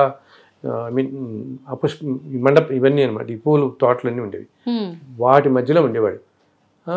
అలా ఇప్పుడు ఇలా వచ్చింది. సో మనం ఇవన్నీ పట్టించుకోకూడదు. ఇప్పుడు రేపు పొద్దున కొన్ని వేల సంవత్సరాలు అయ్యేటప్పుడు ఇంకోటి ఏదో మారిపోతుంది. ఈ సంస్కృతి మారిపోవడంతో ఇవన్నీ, బట్ లోపల ఆయన మాత్రం ఒకటే కదా, ఆయన అలాగే ఉంటాడు. ఆయన వీటన్నిటికీ చిద్విలాసంగా ఉంటాడు. ఆయనకి ఇది ఏమీ పట్టదు. ఓకే, ఇది ఇలా నన్ను ఇమ్మ జరుగుతున్నారు, ఆయన ఇంత అధర్మాలు జరుగుతున్నాయి, ఇన్యాయాలు జరుగుతున్నాయి, ఆయన ఏం చేయడంటే ఇది కాల ప్రవాహంలో ఎప్పుడూ రకరకాలుగా కొంతకాలం ఇలా ఉంటుంది, కొంతకాలం ఇలా వెళ్తుంది, ఎన్నెన్నో అవుతుంటాయి. అన్నిటికీ సాక్షిభూతుడు ఆయన చూస్తుంటాడు. అది ఈ అధర్మాలు ఇవన్నీ మనం చేసుకునేవి కదా. సో మనం అక్కడికి, అంతేగాని ఆయనేం కావాలని ప్రకృతి విపత్తులో ఆయన ఏదో సృష్టించాడు. మనుషులే అధర్మంగా వెళ్ళిపోయి అడవులు కొట్టేసి నేచర్ని అంతా ఇలా నాశనం చేసి ఇలా తెచ్చుకుంటున్నారు. కానీ ఆయన ఏం చేస్తాడు, ఆయన చేయడు. దానివల్ల వస్తున్నవి ఇవన్నీ చెప్తే. సో లోపల ఉండేది ఆయన మాత్రం సిద్ధిలేసి ఉంటాడు. మనం వెళ్ళిన భక్తులు ఈ డైవర్షన్స్కి లోన్ కావద్దు అని చెప్తాను నేను. వీటికి లోన్ కాకుండా జస్ట్ చక్కగా వెళ్ళి ఆయన దర్శించుకోండి, ఉన్నంతసేపు స్వామిని ఆరాధించండి, 4 మంచి మాటలు చెప్పుకోండి, రండి. ఇవేమి ఈ చుట్టుపక్కల పరిస్థితుల గురించి ఆలోచించండి. బికాస్ అక్కడ ఇప్పుడు ఎవరికి తెలుసు మళ్ళీ అసలు ఈ జన్మలో రాగలుగుతామో లేదో, ఈ జన్మ వదిలే ఇంకో 100 జన్మ దాకా అడలేమో మనం.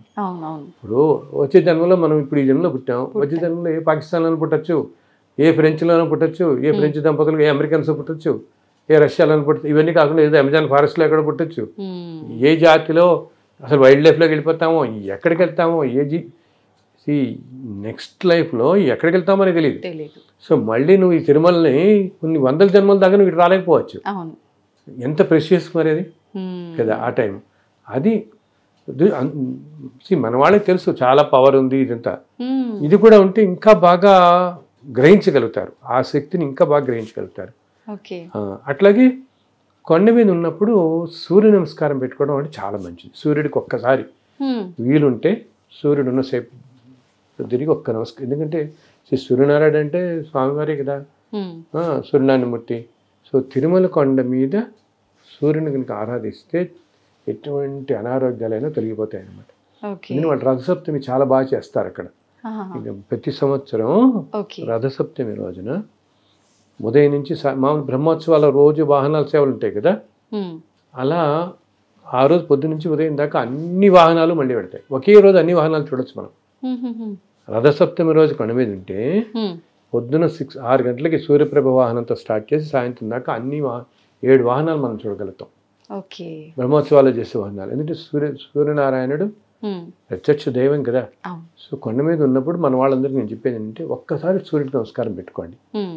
అది చాలా మనకి అనారోగ్యాల నుంచి బయటపడేస్తుంది. ఇంత మహత్యం ఎందుకు గురువుగారు? అంటే వెంకటేశ్వర స్వామికి కానీ ఆ స్థలానికి కానీ అక్కడ ఇందాక చెప్పాను చూడు, ఈ సృష్టి మొత్తానికి కారణభూతమైనటువంటి పరబ్రహ్మ స్వరూపమే ఉంది అక్కడ.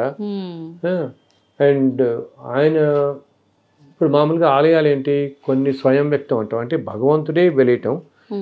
కొన్ని ఆలయాలు ఏంటంటే మహర్షుల చేత ప్రతిష్ఠింపబడేవి, కొన్ని ఏమో సిద్ధుల చేత యోగుల చేత ప్రతిష్ఠింపబడేవి.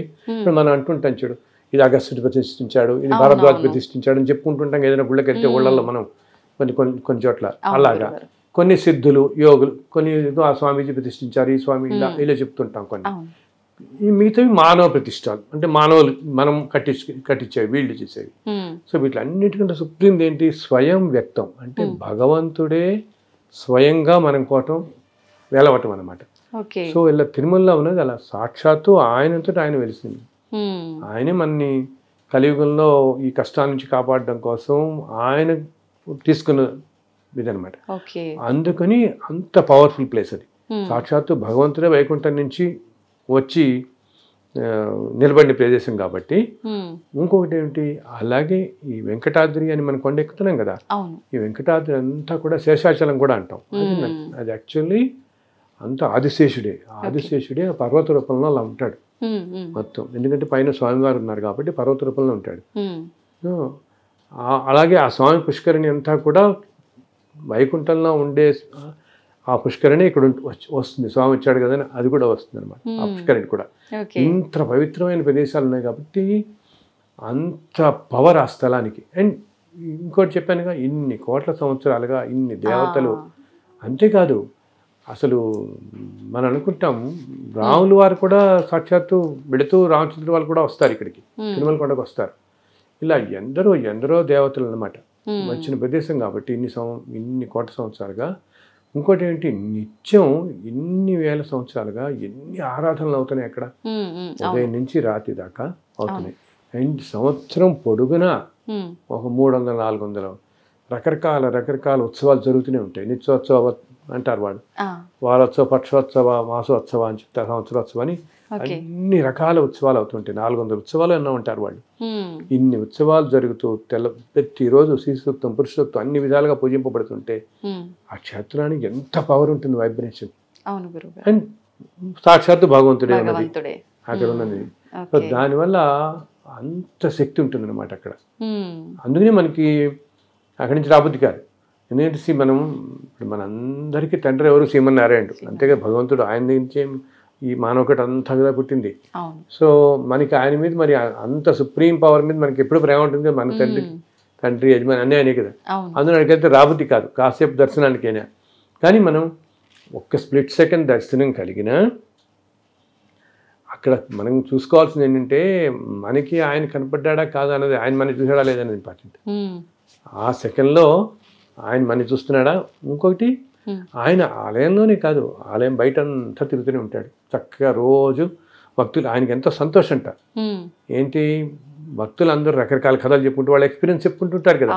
కాటేజీల్లో కూర్చుని నాకు ఎంతో గొప్పగా దర్శనం అయింది, నేను ఇలా అనుకోగానే నాకు తీరింది, నేను అందుకనే వచ్చాను, లేకపోతే నేను యూఎస్ నుంచి వచ్చాను, ఇలా వచ్చాను, ఇలా ఎంతోమంది నాకు తెలిసిన ఎంతోమంది భక్తులు. కొంతమంది అయితే ఎంత, సింగపూర్లో నాకు తెలిసిన ఒక భక్తుడు ఉన్నాడు, చాలా స్వామివారికి ఎంతో గొప్ప భక్తుడు. ఆయన ప్రతి నెల సింగపూర్ నుంచి వచ్చి స్వామిని దర్శించుకుని వెళ్తాడు. వినోద్ అని చెప్పి చాలా భక్తుడు అనమాట. అది ఎంత పవిత్రమైన ప్రదేశం, ఎంత పవర్ఫుల్ ప్రదేశం కాకపోతే అలా లాగేస్తుంది మనిషిని. ఎంత అచంచలమైన భక్తితో వచ్చేవాళ్ళు ఎలా ఉంటారు అక్కడికి. సో ఎంతో ఆతృతో అలా వచ్చే భక్తుల కోసం ఆయన ఎదురు చూస్తుంటాడు.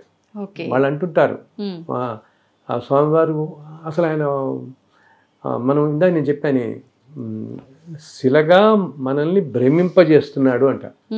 అంటే మనందరినీ అలా మాయలో పడేస్తున్నాడు, శిలగా కనపడుతున్నాడు, కానీ నిజంగా భగవంతుడే అక్కడ సాక్షాత్తు ఉంటున్నాడు.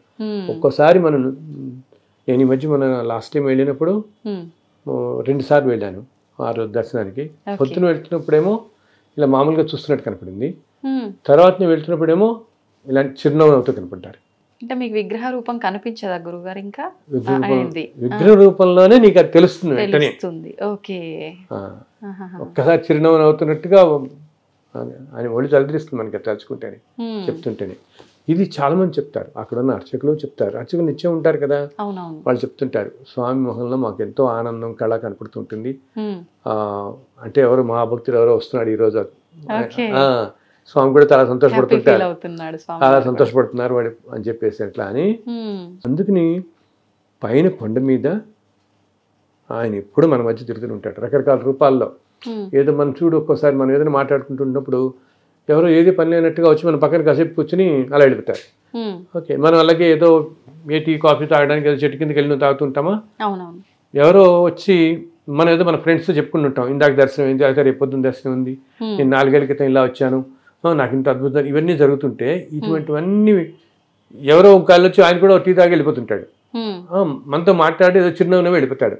అతనేంటి సాక్షాత్ స్వామివారే.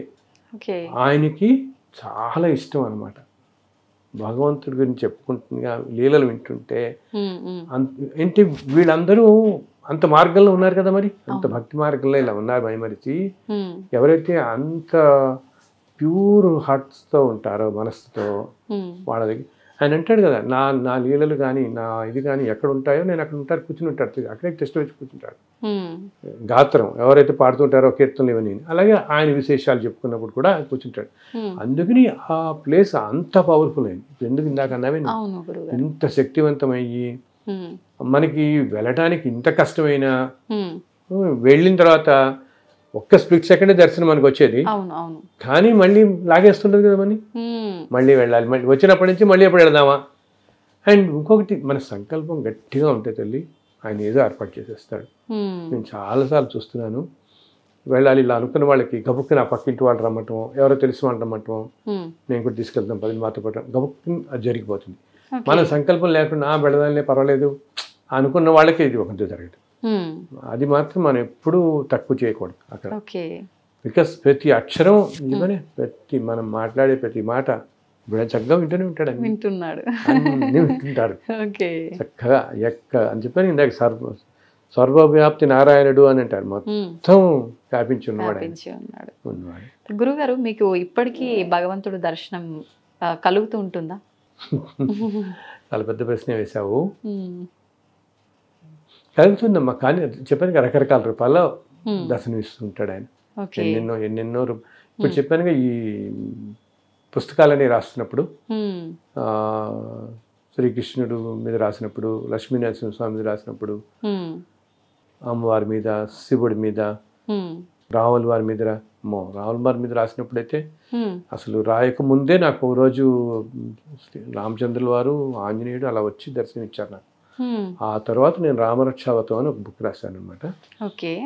సో ఎన్నోసార్లు ఎన్నో రూపాల్లో తెలుస్తుంది అంటే మనం ఏం లేదు తల్లి, మనం చాలా ప్యూర్ మైండ్తో ఉంటే ఆయన అలా కూర్చోటి చక్కగా వచ్చి కూర్చున్నాడు మనకు తెలుస్తుంది కూడా, భగవంతుడు ఉన్నాడు మన పక్కనే అని తెలుస్తుంది. అది దానికి కావాల్సిందల్లా ప్యూరిటీ ఆఫ్ థాట్. నేను అందరూ అదే చెప్తాను, మనస్సు స్వచ్ఛంగా. ఇప్పుడు మనం భక్త కన్నప్ప, భక్త రామదాస్ ఇవన్నీ చదువుతాం కదా, ఎన్నో మనం మహాభక్తుల గురించి చదువుకుంటాం కదా. వాళ్ళందరూ భక్త కన్నప్ప అనుకో, వాళ్ళేం పెద్ద పెద్ద యాగాలు యజ్ఞాలు చేసిన వాళ్ళు కాదు కదా. ప్యూరిటీ అనమాట, మనస్సు స్వచ్ఛంగా ఉంటే భగవంతుడు అలా టెస్ట్ వచ్చి కూర్చున్నాడు పక్కన. సో అలా నేను గమనించాను ఎన్నో. ఇప్పుడు ఎప్పుడన్నా నేను ఇలా అన్నా అని చెప్తున్నాను, ఎప్పుడన్నా నాకు కొంచెం మనసు ఏదైనా చికాగ్గా ఉందనుకో, ఏదో ఒకటి ఏదో కారణం తెల్లాలేస్తే మనం నిత్యం ఎన్నో ఉంటాయి కదా మన దైనందిన లైఫ్లో, జీవితంలో. వెంటనే నాకు గబుక్కుని ఏదో ఒక ఫోన్ వస్తుంది, మేము ఏదో తిరుమల నుంచి మాట్లాడుతున్నాం అంటే, మీ పుస్తకం ఇందాక ఇక్కడ నాకు దొరికిందండి, ఇలా జరిగిందండి, ఏదో ఒకటి ఆయన క్షణంలో చూపిస్తాడు. ఎందుకంటే మన మనసులోనే గ్రహిస్తారు కదా, వెంటనే నాకు మన మూడు మార్చేస్తాను. ఒక్కోసారి గబుక్కుని అన్ఎక్స్పెక్టెడ్గా ఎవరో ఒకళ్ళు వచ్చి తలుపు కొడతారు. తలుపు కొట్టి ఈ కాసేపు కూర్చొని ఏవో అవి మాట్లాడతారు, ఇంకా మళ్ళీ జన్మలో నాకు కలవరు. అప్పుడు నాకు తర్వాత నాకు అర్థమవుతుంది వచ్చినవాడు ఈ రూపంలో వచ్చాడు. బికాస్ ఇప్పుడు కలియుగంలో ఏంటంటే ఇందాక చెప్పినట్టు నీకు భగవంతుడు మానవ రూపంలోనే దర్శనమిస్తాడు ఎక్కువగా. మానవ రూపంలోనే, సాధారణంగా మానవ రూపాల్లోనే దర్శనమిస్తాడు. ఇంతకుముందు యుగాల్లో లాగా ఆ రూపంలో దర్శనం పెట్టడం చాలా తక్కువ. నేను ఇవ్వడు అని నేను అనను. మహాభక్తులకి వాళ్ళు కోరిన రూపంలో దర్శనమిస్తున్నాడు ఇప్పటికీ. వాళ్ళు ఏ రూపంలో కోరుకుంటే ఆ రూపంలో దర్శనమిస్తున్నాడు ఇప్పటికీ కూడా. సాధారణంగా మామూలుగా ఏంటంటే మానవ రూపంలో ఎక్కువగా, అది కూడా క్షేత్రాలలో ఎక్కువ జరుగుతుంది. ఎక్కువ క్షేత్రాలలో ఇప్పుడు మనం ఇందాకంటే ఒక భద్రాచలం వెళ్ళినా, ఒక కాశీ వెళ్ళినా, శ్రీరంగం వెళ్ళినా, అటువంటి చోట్ల మనం ఇంత ఆర్తిగా ఉంటే ప్రతి వాళ్ళకి ఉంటుంది. నాకు భగవద్గీత నన్ను అడిగేవాడలో వచ్చి అడిగే క్వశ్చన్స్లో చాలా మంది అడిగే ఫస్ట్ క్వశ్చన్ ఇది, మాకు భగవద్ దర్శనం ఎప్పుడు అవుతుందండి అంటుంటారు. రెండో క్వశ్చన్ ఏమో మాకు మోక్షం ఎప్పుడు వస్తుంది అంటారు. నేను భగవంతుడి దర్శనం నేను చెప్తాను ఇట్లాగే, ఆయన మీరు ఆర్తిగా చక్కగా ఉంటే తప్పకుండా ఆయన ఇస్తాడు, తప్పకుండా కనపడుతుంది, మీకు తెలుస్తుంది కూడా. ఇప్పుడు ఒకటి ఏంటి, మనకి దర్శనం అవ్వటం ఒకటి, తెలవటం ఒకటి. ఇప్పుడు తెలియకుండా వెళ్తే మనకి ఆ తృప్తి ఉండదు కదా, మళ్ళీ ఉండదు కదా, అనుభూతి కూడా చెందాలి కదా. సో అది కూడా జరుగుతుంది. అది కూడా మనం ఎప్పుడైతే అంత ఆర్తిగా ఉన్నామో దర్శనం ఇవ్వటమే కాకుండా వచ్చింది పరమేశ్వరుడే వచ్చాడు ఈ రూపంలో అని మనకి తక్కువని అర్థమవుతుంది కూడా. కాసేపటికైనా ఆయన విడిపోయిన తర్వాత మనకి తప్పకుండా అర్థమవుతుంది, ఇస్తాడు. మోక్షం అని అంటారా, ఈ మోక్షం రావాలంటే ఇందా చెప్పానే కొన్ని వందల జన్మల్లో వీటిలో అన్నిటికీ డిటాచ్డ్గా ఉంటూ ధర్మంగా వెళ్ళిపోతుంటే అప్పుడు దగ్గర అవుతూ ఉంటాం మోక్షానికి. మనం చేసే పనులపైన ఆధారపడి ఉంటుంది, మనం చేసే పనులపైనే, మన ఆలోచన, మనం చేసే పనులపైన. అందరు మంచి కోరుకుంటూ మంచితనం చూస్తూ దేనికి జడ్జిమెంటల్గా ఉండకూడదు. వీడు ఇట్లా ఎందుకున్నాడు, వాడు ఎట్లా ఎందుకున్నాడు, వీడు నన్ను ఇలా ఎందుకు అనుకున్నాడు, ఇది ఇలా ఎందుకు జరిగింది, అవి ఎలా ఏమి ఎందుకు ఎలా జరుగుతున్నాయి అనేది మనకి కారణం దేనికి మనకి తెలియదు. ఈ కారణాలన్నీ కూడా ఏదో జన్మల నుంచి ఇన్ని జన్మల్లో వస్తుంటే ఏ జన్మలో వాళ్ళు ఏం చేసుకున్నారో మనం ఏం చేసుకున్నామో వీటన్నిటికీ కారణం ఏమిటనేది తెలియదు. అందుకని మనం ఎవరిని జడ్జ్ చేయకూడదు. అసలు ఏం మనకి ఏదైనా కష్టం అని కలిగినా ఏమో మన జన్మ మనం ఏదో చేసుకున్నదానికి మనకు కష్టం కలిగింది అనుకోవటం, నాయన ఇది తట్టుకునే శక్తి అంటాం వాళ్ళని. ఇందాక చెప్పాను కదా, నలుగురికి తోచినంతలో సహాయం చేయటం, అది కాపాడినట్టు ఏది కాపాడుతుంది అందరూ. అది కూడా ఏంటి, నీకు ఏముండక్కర్లేదు. నీకు సపోజ్ ఏదో 5,000 జీతం వస్తున్నావు అంటారు నెలకి, పాపం అతి సామాన్యులు. వాళ్ళు ఏదో ఒక 50 రూపాయలు పాపం అలా వెళ్తున్నప్పుడు 20 రూపాయలు 30 రూపాయలు చేయండి వాళ్ళకి. ఆర్తితో మనం చేస్తుంటే దాన్ని చక్కగా భగవంతుడే స్వీకరిస్తాడు. మనం అనుకుంటున్నాం ఎవరికో ఇస్తున్నాం అని, కానీ అది భగవంతుడికి వెళుతుంది చక్కగా ఆ దానం. ఆయన చక్కగా చేసి అంతేగాని అహంకారంతో చేయకూడదు. నాకు 100 కోట్లు ఉన్నాయి పర్లేదు ఇంకో 10 కోట్లు ఇస్తానని అనుకుంటే దానికి ఏ ఫలితం రాదు మనకి. అది అహంకారంతో చేయకూడదు. అహంకారంతో చేయకుండా నాయన అసలు మనకు తెలియకూడదు, సమర్పిస్తున్నట్టు కూడా మనం అనుకోకూడదు. మనం చేస్తున్నాం అని కూడా ఏ సమర్పించడం అందనట్టారుగా ప్రతిదానం మన వాళ్ళు కృష్ణార్పణం వస్తూ అనుకోమంటారే అన్నిటికీ అట్లా. అప్పుడు చక్కగా చల్లగా చూస్తాడు ఆయన. చాలా చాలా సంతోషంగా ఉంది గురుగారు, మీ ద్వారా చాలా మంచి విషయాలు తెలుసుకున్నాము. అదేవిధంగా వెంకటేశ్వర స్వామి లీలల గురించి, మీ అనుభవాల గురించి వింటుంటే మాకు కూడా పులకించిపోతుంది. నిజంగా చాలా సంతోషంగా ఉంది. చాలా చాలా చాలా సంతోషం తల్లి. నేను ఇందా చెప్పినట్టు నా పుస్తకాలన్నీ కూడా నా వెబ్సైట్లో డౌన్లోడ్ చేసుకోవచ్చు. మీరు సింపుల్గా ఎప్పుడైనా ప్రింట్ తీసుకోవచ్చు. లేకపోతే దాంట్లో నా మెయిల్ ఐడి ఉంటుంది, మెయిల్ పెట్టినా మేము పంపిస్తాం, తప్పకుండా పంపిస్తాం అన్నమాట. అందరూ చక్కగా మీరు అందరూ కూడా సంతోషంగా ఉండాలి. థ్యాంక్ యూ గురుగారు.